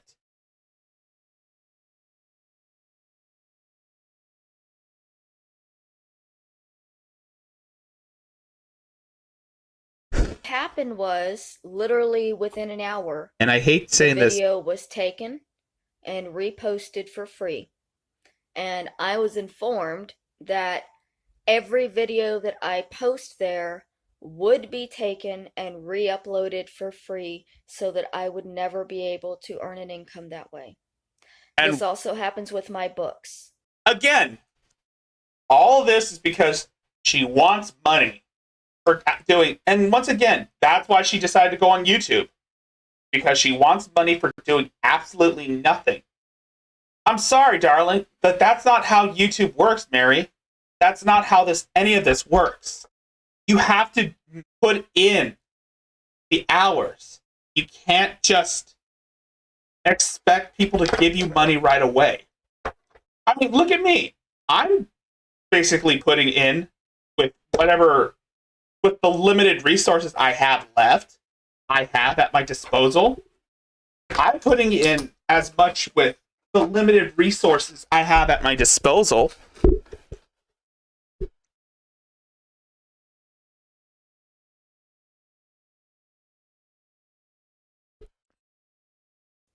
Both of the books that I've written and published have been taken and republished for free. Well, once again, Mary, no one's going to pay you for being a complete liar. So that nobody need buy them from me. If I write another book, it'll be the same thing. I'll sell one copy, and then there will be hundreds given away for free.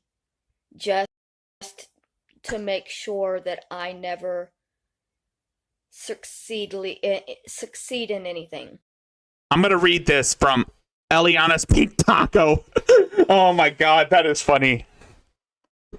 Oh my god, Eliana's Pink Taco. God damn it, whoever made that was genius.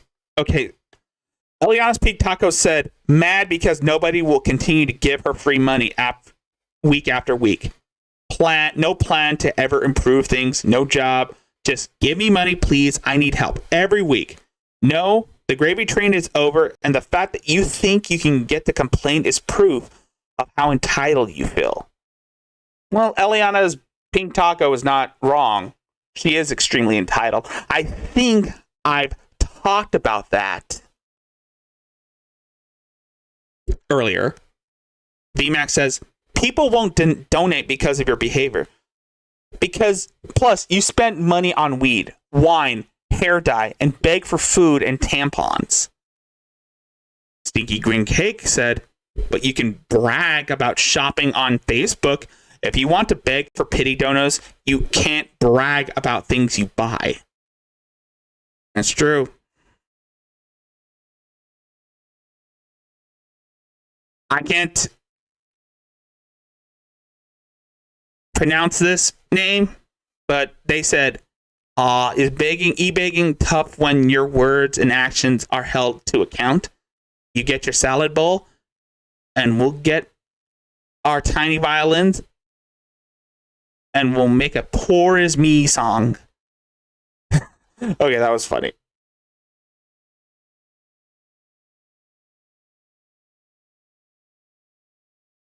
And by the way, your book is fair use. Your book is fair use. Everyone,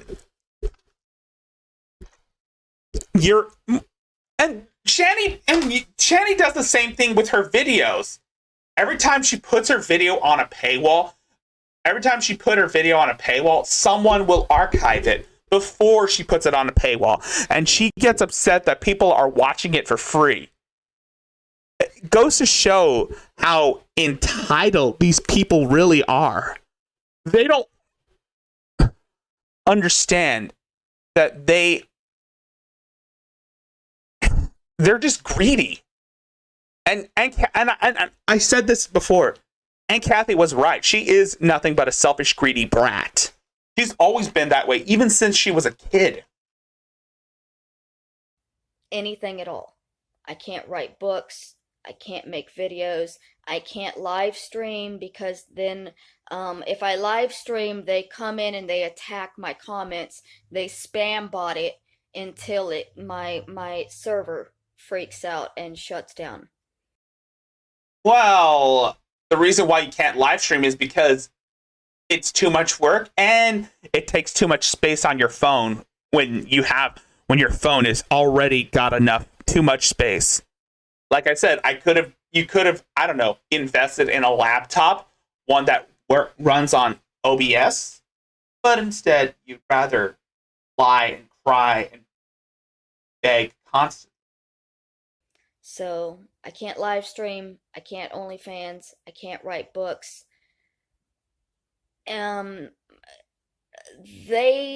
I say, and when I say, like I said, and they, I'm not talking about one specific person. I don't know who it is. Like, it could be one specific person, it could be 5 people. I don't know. When I say Virgie, I'm looking at you, Virgie. Are you sharing Adrazia's shit again? If you are doing this community a service. And I salute you. And yes, I'm pretty much saying that sarcastically. And yeah, maybe I should stop taking the internet seriously again. But I'm joking. Honestly. But when it comes to her personality, I mean, she's not easy to look at. I mean, yes, I make jokes saying she looks like a toad. Yes, I make jokes saying she looks like a toad. But it's her attitude that is worse. Her attitude is much uglier than how she looks on the outside. It's how she acts on the inside is what makes her ugly. I'm talking about all of them combined. You know, there is one specific one that will get very, very angry because she'll say, well, I didn't do that. Well, somebody else did. Speaking of book, I bestow upon you this magnificent. It's called Cyberbullying.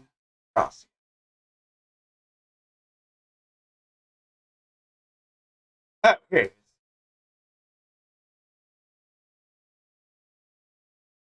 Bastard.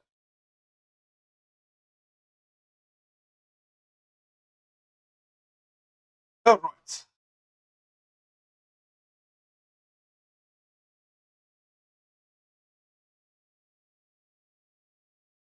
Open with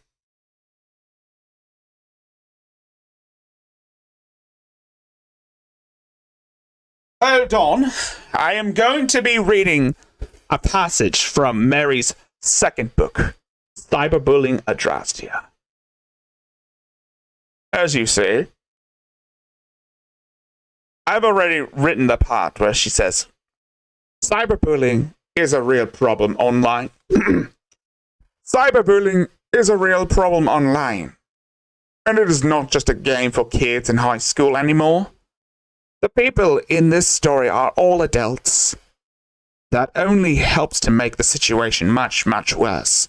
Because the people doing this can't explain away their behavior with youth or school peer pressure. They're grown men, fully aware of what they are doing. It's not bullying when it's adults.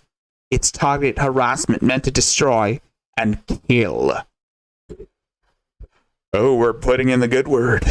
Online, there are large communities that harass the mentally ill. They attack those of us who aren't mentally strong enough to fight back. They know they're stronger. They know their victim is sick, and they don't care.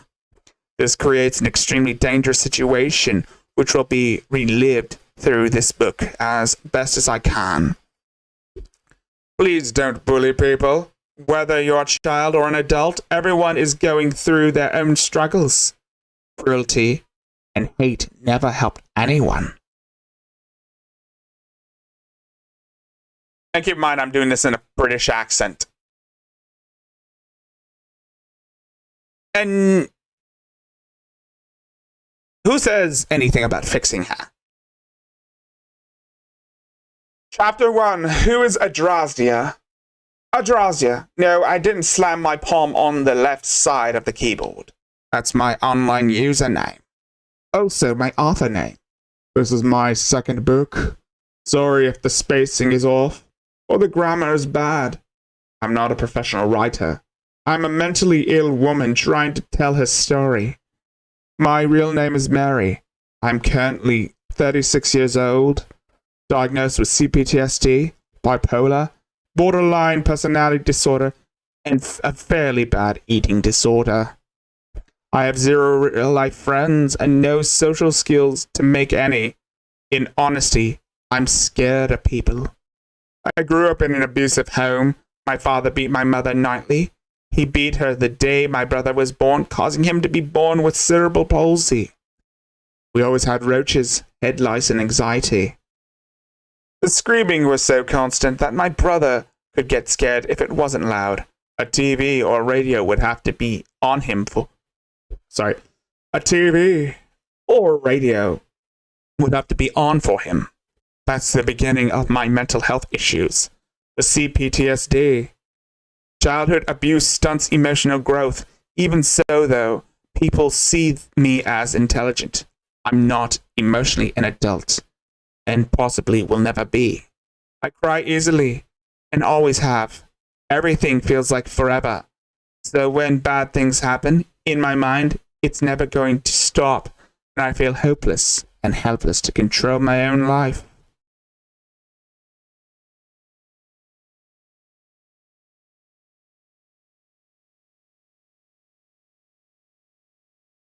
Of course, Batman, we could fix her. We have the technology. But we don't want to use it. My family has spent my entire life insisting that there is nothing wrong with me because I'm smart, and you can't be smart and mentally ill, according to them. What it actually means is that I'm crazy, but I'm unable to understand why I'm crazy. Understanding an illness and controlling it are entirely separate beasts. I was the kid in class that smelt bad. The one with no friends. The one people made fun of. I remember being on the school bus and hearing boys joke about me being a Columbine shooter. I was quiet and alone, always feeling like no one would ever understand or love me. Now at 36, I still feel that way. I was in an abusive marriage at 19 with a person who did not love me and just used me to shield a gender identity problem they had. I was a witness to a murder that still causes me a lot of anxiety and stress. I've had drug and alcohol addiction problems that I have overcome except for marijuana. I'm gluten intolerant, and I tend to use it against my eating disorder to lessen hunger symptoms, causing my hair to fall out from alopecia. I've been on my own for 5 years, homeless, trying to survive, seeing therapists and doctors, and taking medication, and just trying to heal from a family that is still actively abusing me. I have very severe depressive episodes that leave me suicidal. My arms are covered in deep scars from self-harm. I hear voices when I get very upset, and it becomes harder to distinguish what's real. Strictly speaking, I'm crazy, unhealthy, and desperate, in need of support. Support which I found online, where cyber strangers treated me better than anyone real ever had. I had a YouTube for 4 years where I talked about my struggles, sang songs, played video games, and fell a part of a group. Felt cared for. During my homeless years, that support would keep me moving forward. Unfortunately, the same platform that gave me a new life has the power to destroy that life. And I guess that's enough background to get into this tale. So let's go.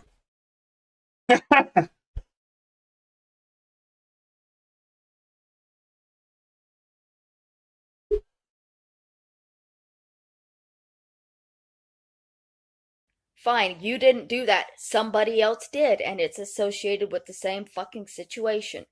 So, they have made it very clear to me that nothing I publish online will generate an income for me, because they will continue to follow me and access anything I post and republish it for free in an attempt to keep me forever in poverty. No, Mary. You keep yourself in poverty. You like I said, you have had almost every opportunity to better yourself. You could have gotten a job, could have made money doing something productive, something to get yourself out of that little rut, out of this little rut you put yourself in. But you could have gotten actual help, professional help, not the free professional help with the Medicare, with the free Medicare you had, with the free Medicaid, with the free health insurance that you got when you decided to come to LA, with that free Medicare, you could have gotten a better shrink that basically does her job right and not listen to what you have to say.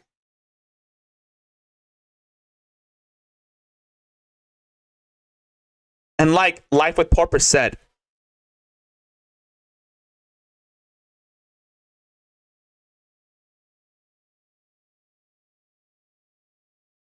oh, also, David Dominici said, aren't you a couple of hundred subs away from monetization? Unfortunately, most media isn't going to get lifted. If people are true fans, they'll pay for it, even if they get it for free.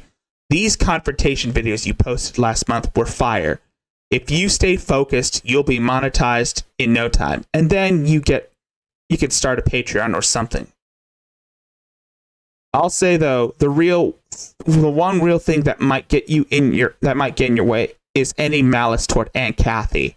I know you have your problems with her, but if you want to start turning the tide in your favor, you got to stop mentioning her at the very least. Again, I'm not trying to deny you of your feelings, but that woman, the woman's beloved. She is beloved. And David Dominici, stop being a simp.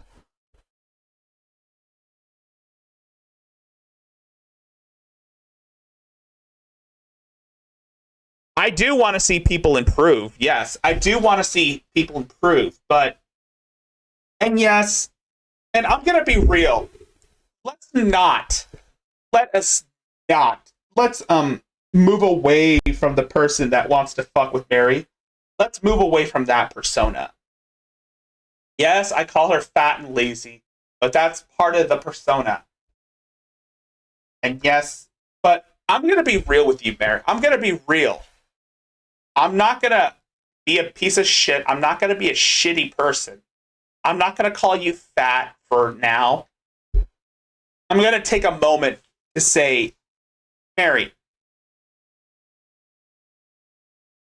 look, yes, I can get heated. I can get frustrated. But I'm doing it because I want to see people improve. I want to see people get better. I'm not being hateful. I'm not doing this out of spite. I'm not being a complete piece of shit to spite people. I just want people to be better. I just want you to be better, Mary. But the only thing that's holding you back is you.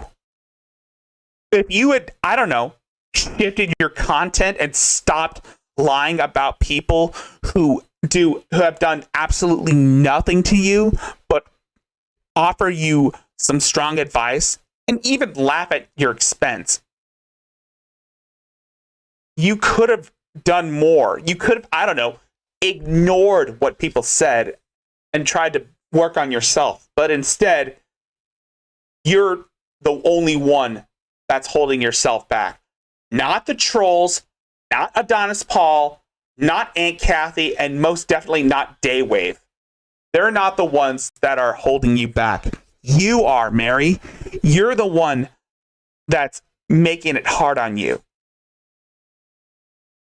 And just stop complaining about how you're not getting any monetary gain from your books. Those books are practically really, really bad. I'm not going to lie. You can't write worth a damn. But I'm not saying you should quit writing.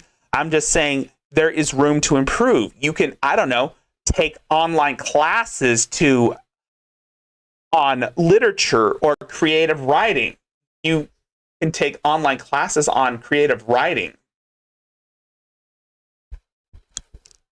You can try and, like, I don't know, look at literature elements and maybe, I don't know, but do something.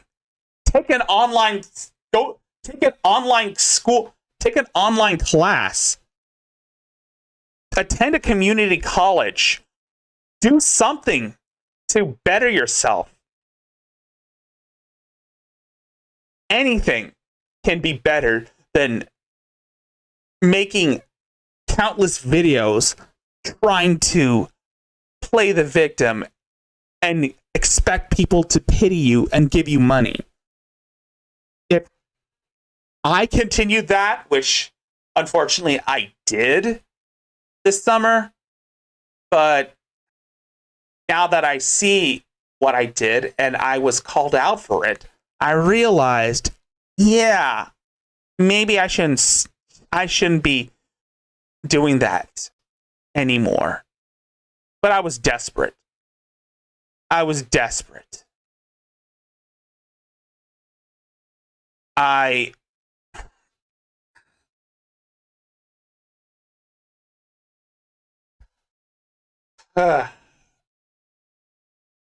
admit my mistakes.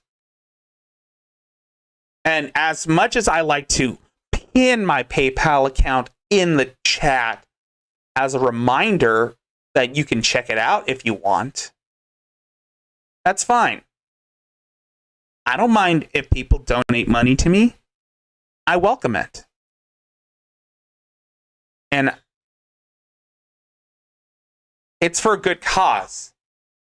Hopefully, I'll maintain some self-control and save and add that money up, hopefully, so that I can afford to get a subscription to Streamlabs so that I can actually make monetary gain from super chats when I reach 1,000 subscribers in the near future.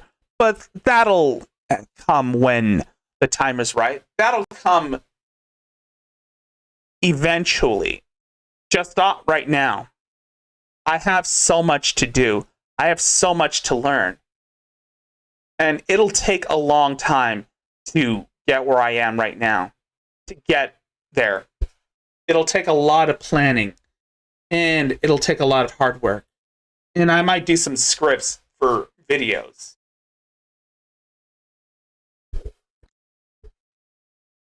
The only way I'll ever make money, like, online is if I ever actually get enough subscribers to have monetization on my channel and actually get, like, payment from YouTube that nobody else can intercept and take from me. You know, as well as not being able to make money off of OnlyFans or off of Smashwords or off of donations, because if I ask for donations for anything, it'll be spam saying that I'm a scammer, I'm a grifter, I don't deserve this, I'm a murderer, I'm a bad person, I'm a pedophile enabler, all of these other things. Somebody's very mad at me right now saying that I associate with people who dox children. I don't associate with anybody. I'm literally alone 100% of the time. Take a breath. Mary became a kumatard. If you don't know what kumatard is, it's a person who basically supports people like Tonkasaw, who is basically like an alternate, a wrestler version of Nag. Tonkasaw is basically Nags, but as a wannabe wrestler.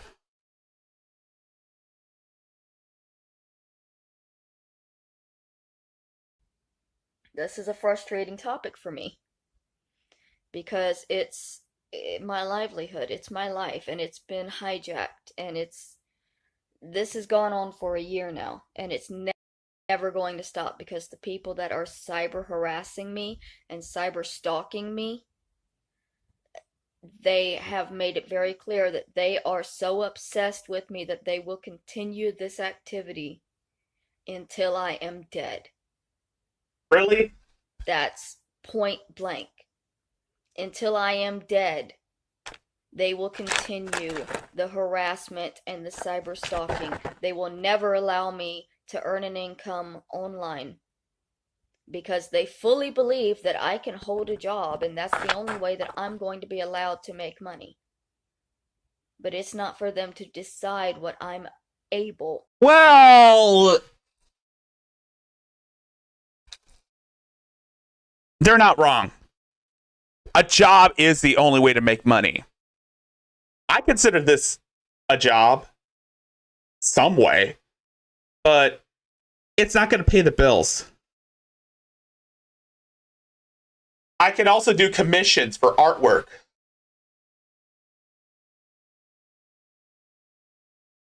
I mean, there are people who do pay money for some art, for some good art.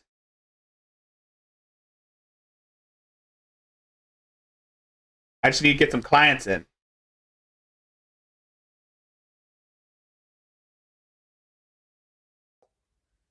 Mentally able to do. A lot of people that hate on me, they say, well, you're not as sick as you say you are. You don't have mental health issues and all this. Because I have mental health issues and you don't act like me, so obviously this isn't wrong with you. Or your sisters don't act like you, so obviously there's nothing wrong with you. Not all mental illnesses are the same. My family has denied my mental health issues. My aunt still denies my problems, even though they're very, very well documented. It's not that I walked into the clinic and said I have this and just went along with it. I have been in many mental health hospitals. I was in one in Texas for 2 weeks. That's where they diagnosed me as schizoaffective, which is bipolar with schizophrenic tendencies. My inability to connect with other people, that's a symptom of being schizophrenic. Crap. So, now she's claiming to be schizophrenic. I have been that way since I was a child. Bipolar. I never had any close friends. Partly because I couldn't have kids come over to the house to play, and I would spend the weekends at my grandparents', which was isolated out in the woods, but also because I didn't connect with the other children. I was very much locked into my own world, and by high school, I had headphones in my ears 100% of the time. And other people did not, they just go by me. I don't connect. I don't love and feel the way that other people do. And I know this. I'm aware of this now. I wasn't aware of it before. I thought, everybody just hated me. And a lot of times it's still in my mind, everybody hates me, and it's not easy when I've got 700 comments a day telling me everybody hates you, you should just go kill yourself. That feeling that everybody hates you and everybody is just judging you and putting you down, it hurts a person a lot more than they might think it might, and that's not something that's easily seen. Like, TV and movies have created this vision, this picture of mental illness that is just wild and dangerous and murderous, and you can easily tell when these people are crazy because they're very clearly insane. And what it does is it makes it more difficult for people to distinguish real life, where mentally ill people, they kind of are the same as you and me, but mentally they're a little bit different. And it's not, I don't know how to explain it. But yeah, so for the questions of why I don't just start an OnlyFans, I clearly have the assets, but the cyber stalkers have denied me that avenue. You can thank them for it. The cyber stalkers have denied me.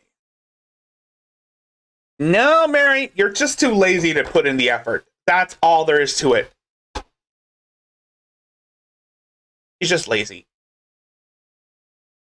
But I'm sorry, Mary. But your TP belongs to Lake Titicaca.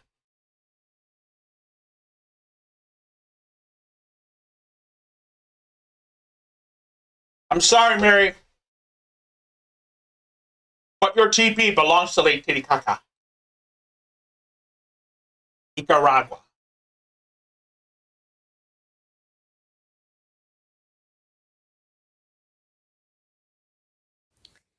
Y'all are constantly contradicting yourselves. Are we now? So you love coming into my comments and saying nobody cares.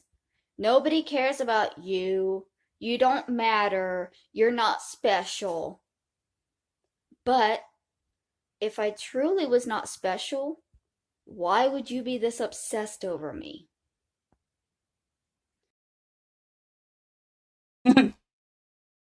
Because normal, non-special people that nobody cares about or is interested in don't. Your TP will be added to Lake Titicaca. I have no bunghole.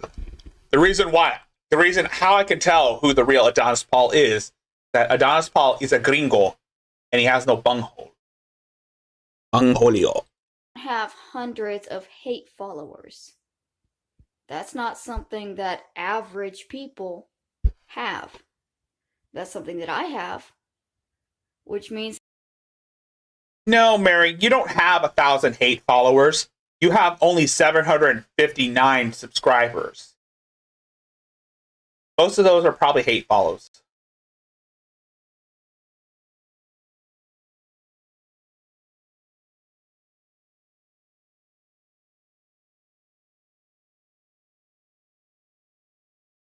That I must not be average. I must not be typical or normal. How can you deny that when you are actively obsessed with me to the point that you have to follow me to every site that I use? And the other thing is, y'all are in my comments saying, well, there it is. See, she's blaming us for why she can't make money. I am. Because other women would be allowed to have a OnlyFans. Other women are allowed to show their titties for money. Well, most of those women are attractive. Some are not.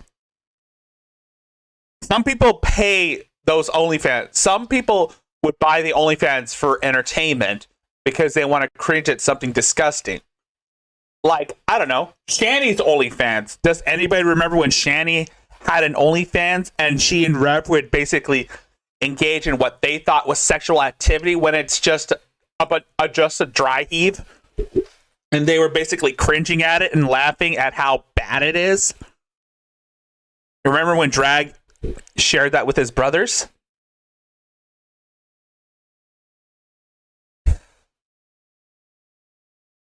Other women are allowed to survive any way they can figure out how to survive. I'm not. Because if I post to OnlyFans, one person is going to pay for that video, and then they're going to spread it to anybody else that wants it for free, and I'm not going to be able to make any money off of that, and that's not something I can control.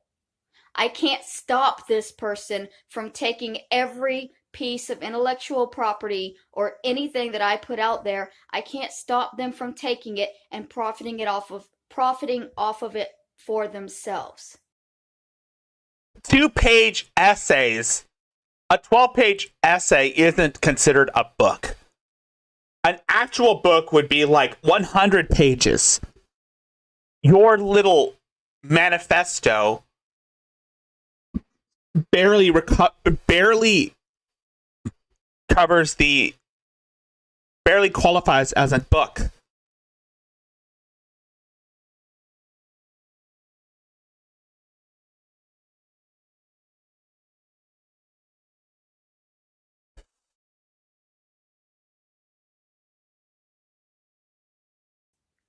They do it with my books. I've written and published 2 books, and they've taken them and they give them away for free so that nobody will buy them from me.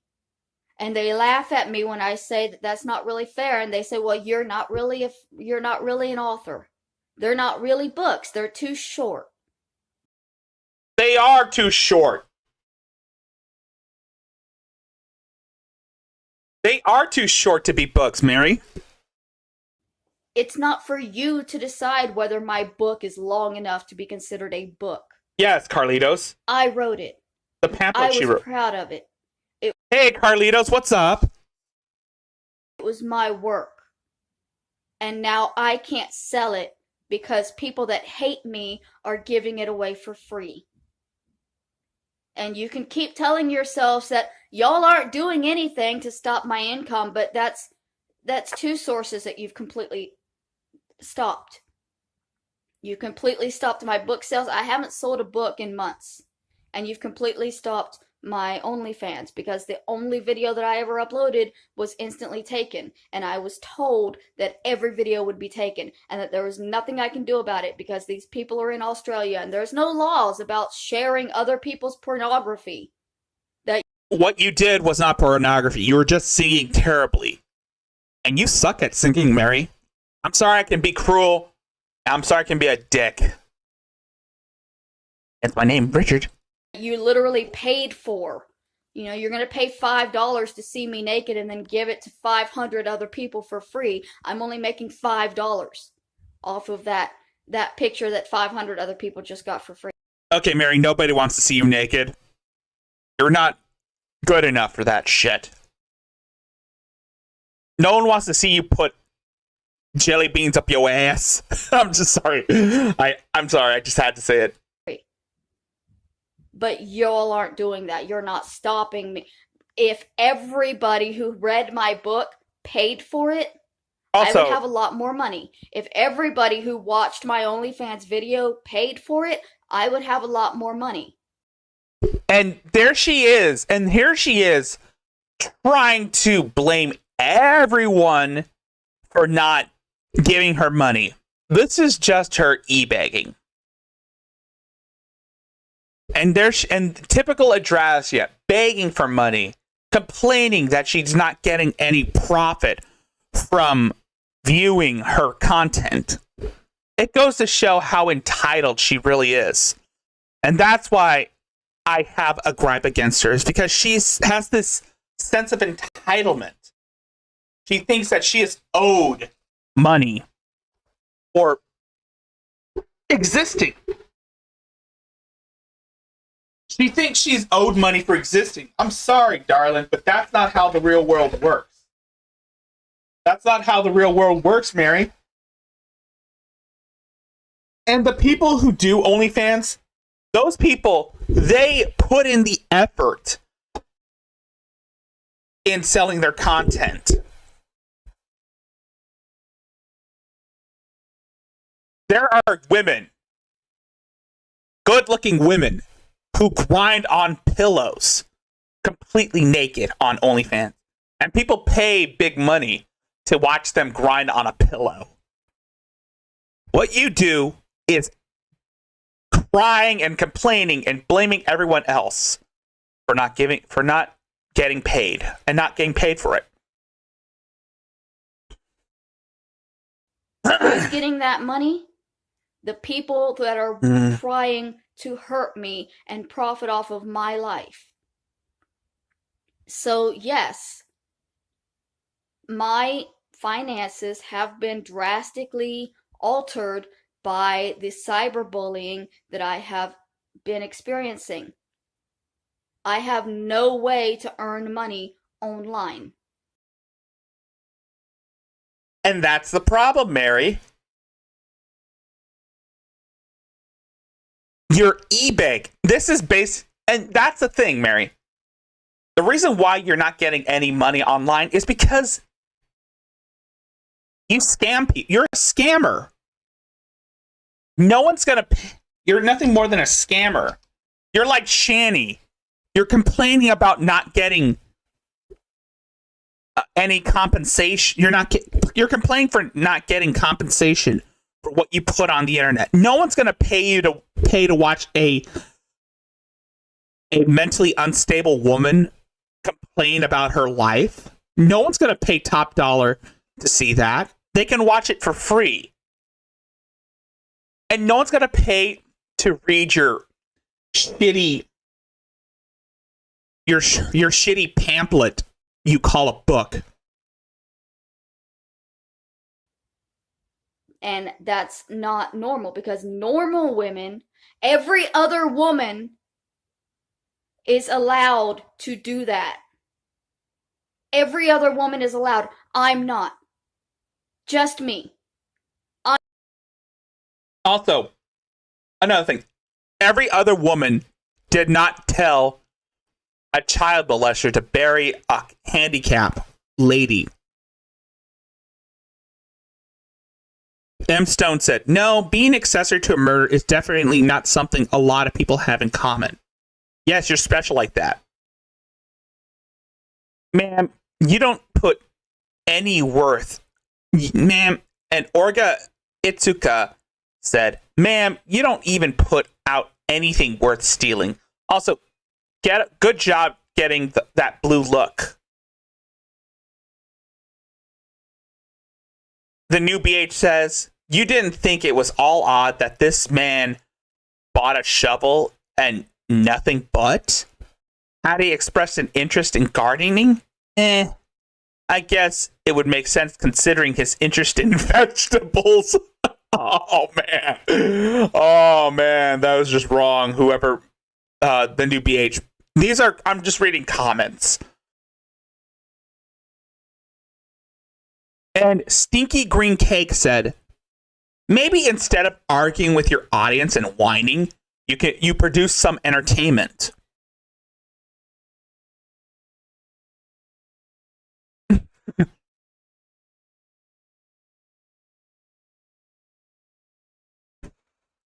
Stinky Green Cake said, I've got news for you. You weren't going to sell books or OnlyFans subscriptions.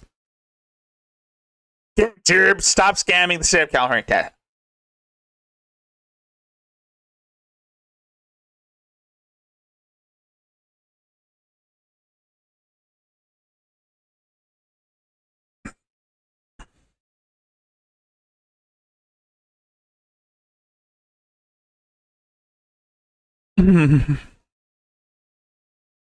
I'm the only one that if I post something to that site, it's going to be taken and it's going to be distributed for free. I'm the only one that if I write a new book and I publish it, it's going to be taken and given away for free. That makes me different, doesn't it?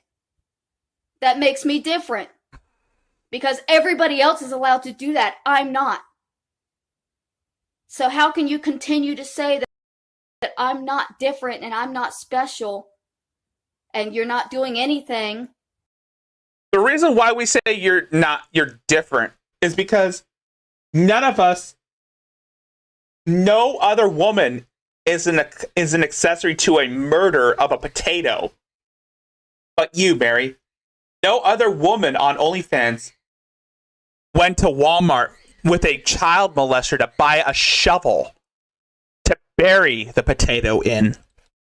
To hurt my finances when you're actively holding me down, actively stopping people from buying from me, actively stopping people from donating to me, because if they find out that somebody donated to me, they will email them and they will find them on Facebook and they will message them and they will harass and terrorize these people with lies and threats to make sure that they never donate to me again. Y'all continue to say, well, you don't deserve anything because you're a murderer. I have never been accused.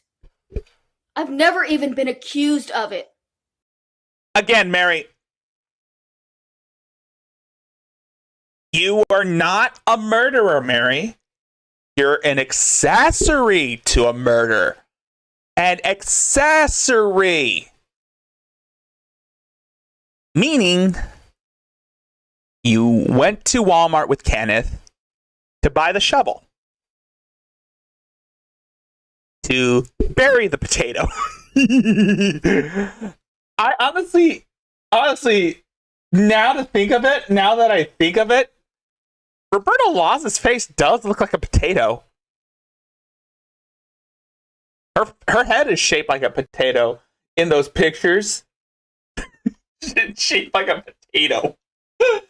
Oh my god, that is just wrong. That was just wrong to say about it. That is no way to speak of the dead. Y'all understand that, right? Well, but the guy in court, he said that you pulled a trigger. No, I didn't. Because a human being is not a gun. A human being makes their own choices, and not a gun pulled a... It's a metaphor, Mary. It's a metaphor. Your words probably prompted Kenneth to go through with the act. The emails show the emails that you tried to get rid of by destroying the laptop were incriminating enough, but they saw you as a mentally unstable woman and they decided not to put you on trial.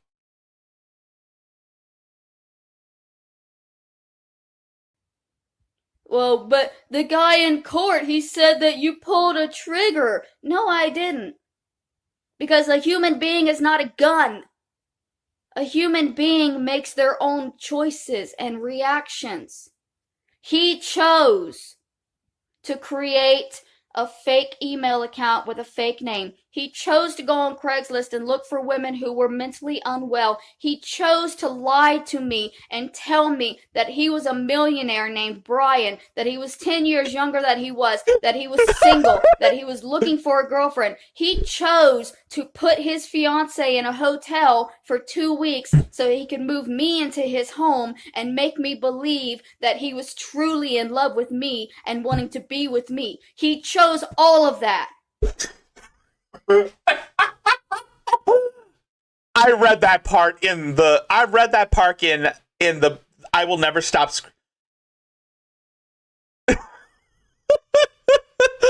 Oh my god, I remember that part from the book. I remember that part. Where did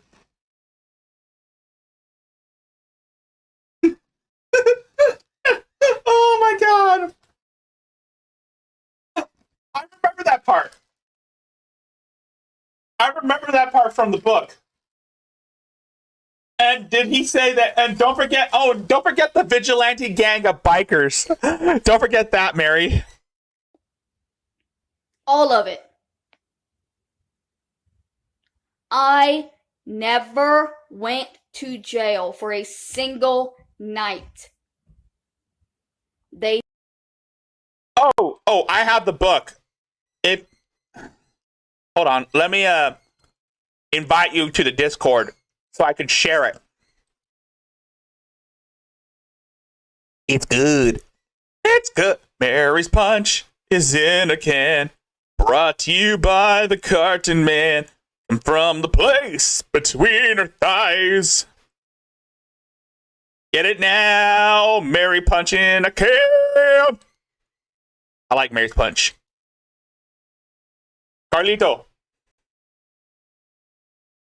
The lizard pit waits for you.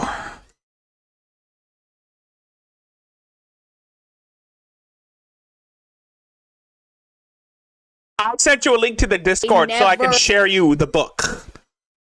Accused me of murder, of accessory, of any of it.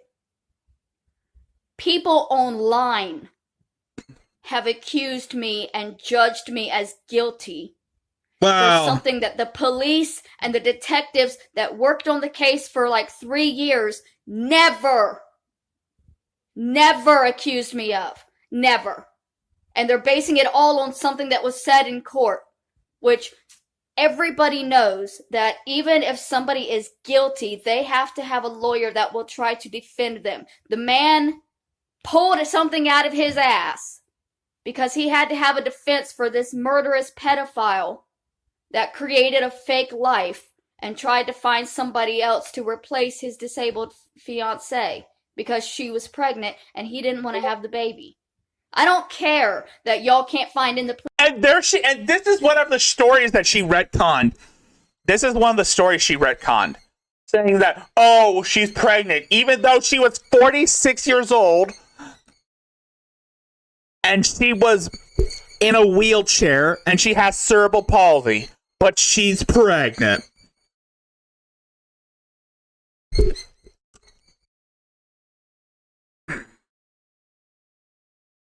Police reports that she was pregnant. She was. He told me she was. Sorry, I was eating a pretzel. So, I don't give a fuck what the police report says. I was there. I lived through it. I spoke to him. No, you didn't. That was I Dan know. Pelzer. A lot more than you guys do. No, you don't. You're But lying. you don't care about all of that.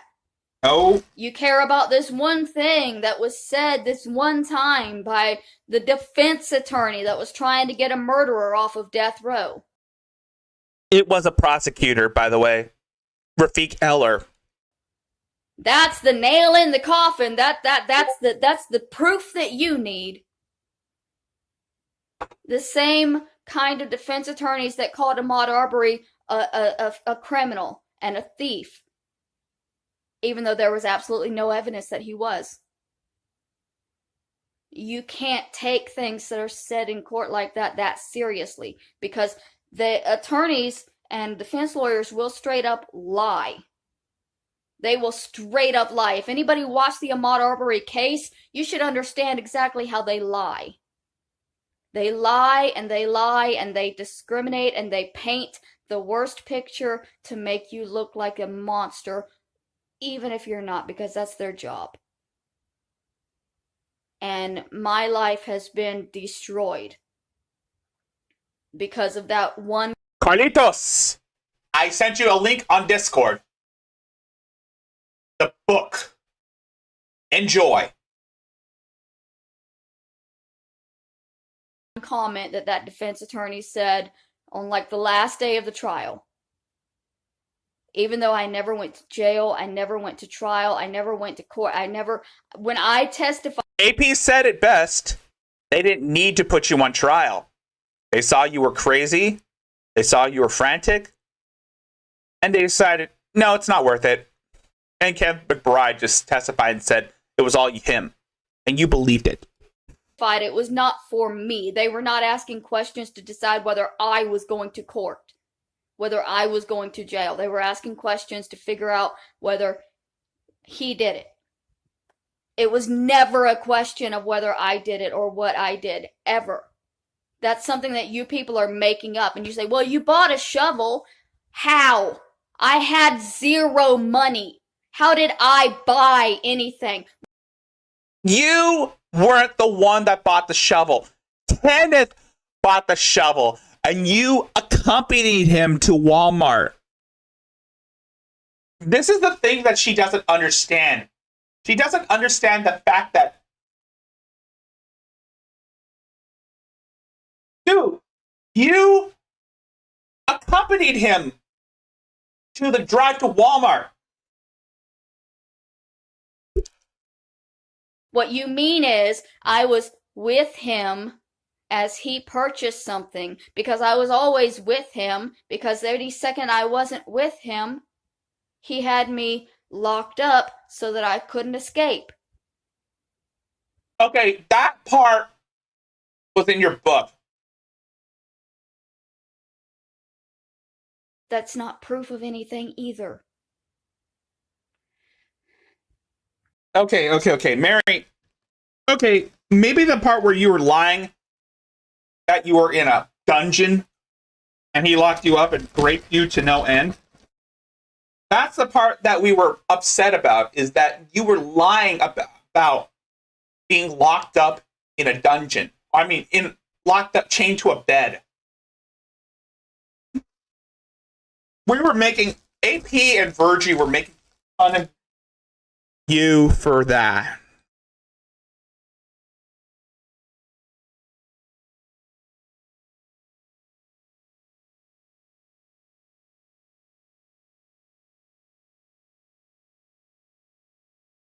again, Mary, damn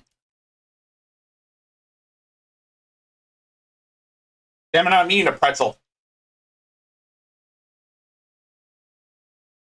We're laughing at the inconsistencies of your story. We were laughing at the fact that you wrote that part when in actuality it wasn't true, because Virgie was the one that got the court records about the case. And they were and he and AP were comparing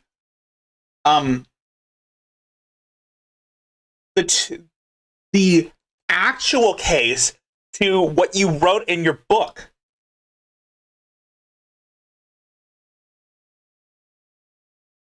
And they found a lot of inconsistencies, especially the part where you said that Kenneth chained you to a bed and raped you to no end, and you had to escape because of a dog named Lucky told you to. That's the part where we were laughing at.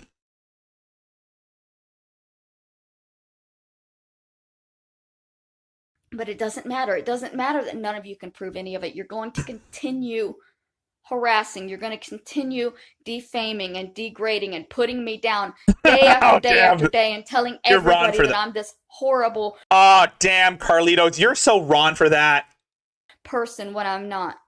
And going off of lies from an abusive family that's angry at me. Oh, there was a $50,000 lawyer? Who was it, Kathy? Can you give the name of that supposed $50,000 lawyer? Also, Kathy won. Oh, I took a plea deal? Can you describe what that plea deal was? It should be in the court transcripts. They didn't need to. They didn't need your testimony. They saw you were crazy and they said it wasn't worth it. Shouldn't it? And y'all have the court transcripts. So where in the transcripts does it say that I took a deal from the prosecutor? I didn't. There was never a deal offered to me because I was never in jeopardy of going to prison because I didn't fucking do anything! Damn, girl. And then the next thing is, well, if you are innocent, then why are you so angry about it? Because y'all have been accusing me for a year of a crime that I did not do. And I am allowed to be angry when somebody is accusing me of any crime. And y'all have been accusing me of many crimes. I have the right to my anger. I also have the right to my intellectual property. I have the right to sell my books. I have the right to sell my body. I have the right to sell my things without you people coming in and taking it and distributing it for free. But Mary, you are such a greedy cunt. No one's gonna pay you anything. Y'all are never going to understand that. For God's sakes, Mary, you're 36 years old and you don't act like an adult.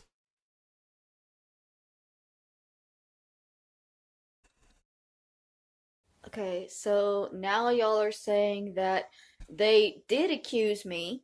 They just thought that I was too unstable or weak and they needed my testimony? If they needed my testimony, why didn't they take my testimony? I don't know how much of the court transcripts y'all have, but when they put me on the stand, I was up there for probably less than 5 minutes. And they didn't ask me anything about the murder. Do you know what they questioned me about? What? They questioned me about my old laptop and why I had wanted to get it back or get the money to get a new one. They questioned me about my childhood. I can see why. I can see why that Mary wanted that laptop. I can see why Mary was so hell-bent on wanting that laptop back. It's because she had sent emails to Kenneth McBride nagging him to get Roberta Laws out of his life. Maybe, like I said, maybe she meant put her in a group home or something. But yeah, Kenneth made up his mind. And they argued. And I'm not going to repeat myself. I don't need to. The deposition, actually, the day before I was to take the stand, they met with me, right? There was like a 2-hour thing. They never asked me a single question about the murder. In the deposition where they were meant to be preparing me to testify, they never asked me a single question about the event itself, because I don't know. Damn it, Carlitos. God damn it, that is funny. Honestly, I thought I did for a second, but I really don't. They asked me about my childhood. They asked me about my father. They asked me about things that I had spoken to my therapist about, because I asked you about gone to the mental health center and gotten they got a warrant to take my records. And so they were questioning me about things that I had been talking to my therapist about. And I wasn't talking about the murder, because I wasn't mentally there, and I wasn't ready to talk about it. Period. I was not ready to talk about it at that time. And so they told me that they wanted me to see a therapist. They wanted me to see a doctor and be on medication, and I agreed to that. And when I first met the therapist, I asked her, I told her, I've never seen a therapist before. I really don't know what I'm supposed to talk. Anybody smell any gas? Anybody smell gas? Because it's the lighting. Gas? Lighting? Gaslighting. She's gaslighting. About, or what I'm supposed to say. She didn't direct me to talk about the murder. She said I could talk about anything I wanted. So I talked about anything I wanted. And when it came time for the trial, and they had taken my transcripts and my medical records and shit, and they were questioning me. They were questioning me about shit that had absolutely nothing to do with Kenneth and Roberta. Murderer. They were questioning me about I am not a murderer. ridiculous things. And so when it went to trial, again, they never questioned me about Kenneth or Roberta. They asked me, they didn't need to. I had called to find out when I could get my laptop back, because I am addicted to the internet. No, the reason why she wanted her laptop back was because it had incriminating evidence that proves that she was lying about the whole thing, and that she had that she sent emails to Kenneth telling him to get rid of her. And y'all can tell now I'm online 24 hours a day. So I had Well, I can see that, Mary. Called, and I had asked when I was going to be able to get the laptop back. Sorry. I was told that they accidentally destroyed it, and they would write me a check to get a new one, and then I had... Okay. That is bullshit. That was bullshit. They didn't destroy the laptop. She did. Well, it's speculated that she may or may not have destroyed the laptop before the police had a chance to look at it. Called and asked when I would receive that check, and so most of the questions revolved around why I was wanting the money and why I was wanting the new computer. I was wanting the money to get a new computer. No! But, for y'all to say, well, they didn't arrest you because they needed your testimony. What testimony? Nothing I said affected anything in that case. Then the second I was taken off the stand because they got me crying by grilling me about the money and the computers, they got me in tears, and they. Well, I can see why you were crying about the money and the computer. It's because, again, you thought that they were going to find some evidence that pits you as an accessory to the murder. That's why you were crying. Your stories didn't add up. And that was it. And then he approached the judge and he confessed. So they did not need my testimony. They didn't need your testimony because Kenneth decided, you know, I'm not going to let her take the fall for me. I'm just going to I didn't say shit. Tell them that I did it. I didn't get a chance to. And he did. They got me upset and then took me off the stand because they knew that there was nothing I said was going to help him. Nothing I said was going to help that case. And their main job was to keep him from getting the electric chair. So they had nothing to say. Why would they want my testimony? And if you're saying, well, but the state wanted your testimony. No, the state didn't even cross-examine.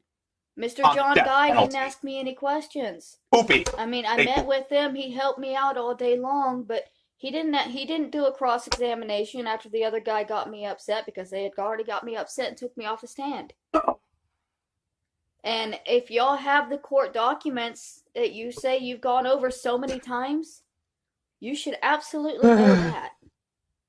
So that's, again, with the slander and the lies and the defamation about things that you do not know. You know, there was no $50,000 lawyer. There was no plea deal. There was no testimony that saved me. It was literally, they had everything that they needed. They had her body in his backyard. They had the tons of emails between the two of us where he was pretending to be somebody else, where he was telling me all of these things for months, leading me on to believe he was somebody he wasn't. They had, when I first went to the police and turned him in, I gave them my computer and I called him. They bought me a phone card so that I could call him, and they recorded the phone call. And in that phone call, again, Mary is a pathologist. This is one of the things that Mary likes to. Mary has been known to be an extreme pathological liar. He confessed to everything. Everything. I mean, he confessed to killing and burying her. And he also confessed to holding me and beating me and threatening to kill me. And he kept, apologizing. Yeah, that's also in the book, where she talks about the murder, and she omits to the fact that she assisted him in going to Walmart to purchase the shovel, and also donating Roberta's belongings to the Salvation Army. Or was it Goodwill? One of the two. And breaking down and just begging me to come back. And, saying anything he thought would work to get me to come back. I guess he didn't think that I was with the police. He had been out looking for me. Where? And he had gone to see my grandmother, who thankfully was in the hospital, and the hospital wouldn't let him in. She has security because the news were trying to talk to her and shit. But yeah, all of y'all's theories have absolutely no basis in reality. Neither are yours, but Mary. That doesn't stop you from spreading them, from making your assumptions and saying this is what happened. And there's no evidence of it at all.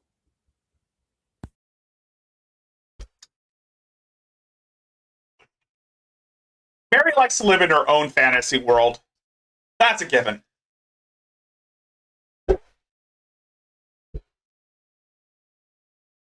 Also, poopy. Dear Kenny, thank you for the affidavit detailing Mary's true extent of her involvement in the murder of Roberta Laws. It will be mailed, emailed, and faxed to Clay County Sheriff every day until the case is reopened. So the news were clairvoyant enough to find your grandmother before a suspect was even named, much less arrested. Predator potato masher. R.I.P. Roberta. R.I.P. Roberta indeedy. Well, looks like I'm going to call it a night.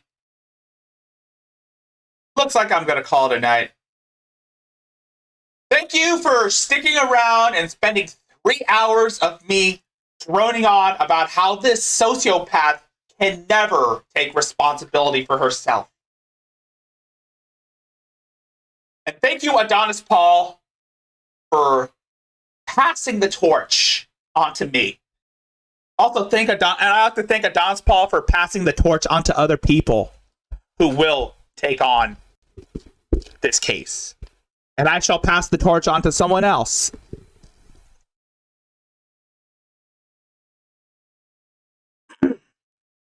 So, since Adonis Paul is not going to be putting up with Mary's bullshit any longer, I think it's my turn to take up the mantle and call her out on her bullshit. But that's not going to be the only thing I'll be doing. As you will know, I will be doing my rough cut, or off the bat, which is another series that I'm going to be looking at where I look at different other people. This week I'll be looking at a guy who likes to wear poopy diapers. And then I'll be looking at the happy hour shit where I look at funny videos. Mostly crackheads. This week it's going to be crackheads. But that's going to come this week. Right now, I shall end this off with some good stuff. Thank you for sticking around. If you like this shit, please, for the love of God, hit that like button. Share this shit around. And subscribe to my channel. Alternatively, you can follow me on Twitter at RGHaime91. If you have any suggestions or anything that you can comment, again, I have posted the link to the Lizard Pit, as well as a link to Mayo. If you feel generous and want to give me a little something something for my troubles, for my sacrifice, I have a PayPal, also Patreon, and other shit. Hopefully, I will start putting more shit on there soon. But for now, I shall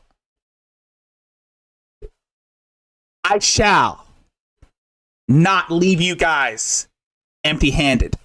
As tradition, as a closing to this very Sunday best, it is a tradition that I play a clip that was made by Adonis Paul detailing the murder of Roberta Laws, following by Mayo Combat as the closer, as the closing credits. So, once again, thank you guys for sticking around. Thank you guys for showing up. That being said, I am Rickzilla, and I will see you guys in the near future.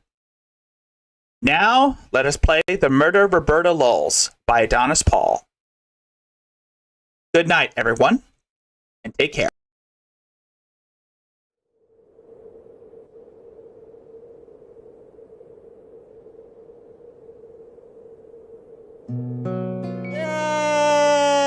Oh! Mary, why are you doing that to me? You were my best friend! I'm sorry! I had to do it so me and Kenneth could be together. You were sleeping with my fiancé? Yes, I've been sleeping with him, but it's only because you want me to hurt myself. You were trying to push me to hurt myself by having cerebral palsy, making me sad every day. No! And now you have to die. No! Yes! No! Yes! Why is there a cat in here? That's Smokey! That's my cat and I love him! That's why I had to kill him like everything I love. Why are my dogs in here? I'm not a murderer. Boo. You'll die in that hole Boo. from exposure. Boo. I didn't do it! I didn't do anything! No! You made me do this! You made me do this by being engaged to the man that I love! Duh. Hey, that's not right. I'm sorry I didn't have my pooping bowl. No! Now that you're gonna be gone, I can poop anywhere I want. Please don't poop in my balls. How am I gonna fill in this hole? God damn it, stupid fucking woman, use a shovel. I already choked the bitch, you can't get rid of the body. But sweetheart, we don't have a shovel. Oh, hell. Get in the truck. By the way, Carlitos, the guy who made this is Remember, Adonis this was Paul. self-defense because you were trying to get me to hurt myself. Bye. By the way, Carlito, the person who made this is Adonis Paul. Just to let you know. You should check out his channel. It's Adonis Paul Live. He does a show on Tuesdays, Thursdays, and Saturdays where he talks about funny shit. And now I shall end this off with Mayo Combat. Good night, everyone. Called me this morning. Hey, called me this morning. Why wouldn't you call me?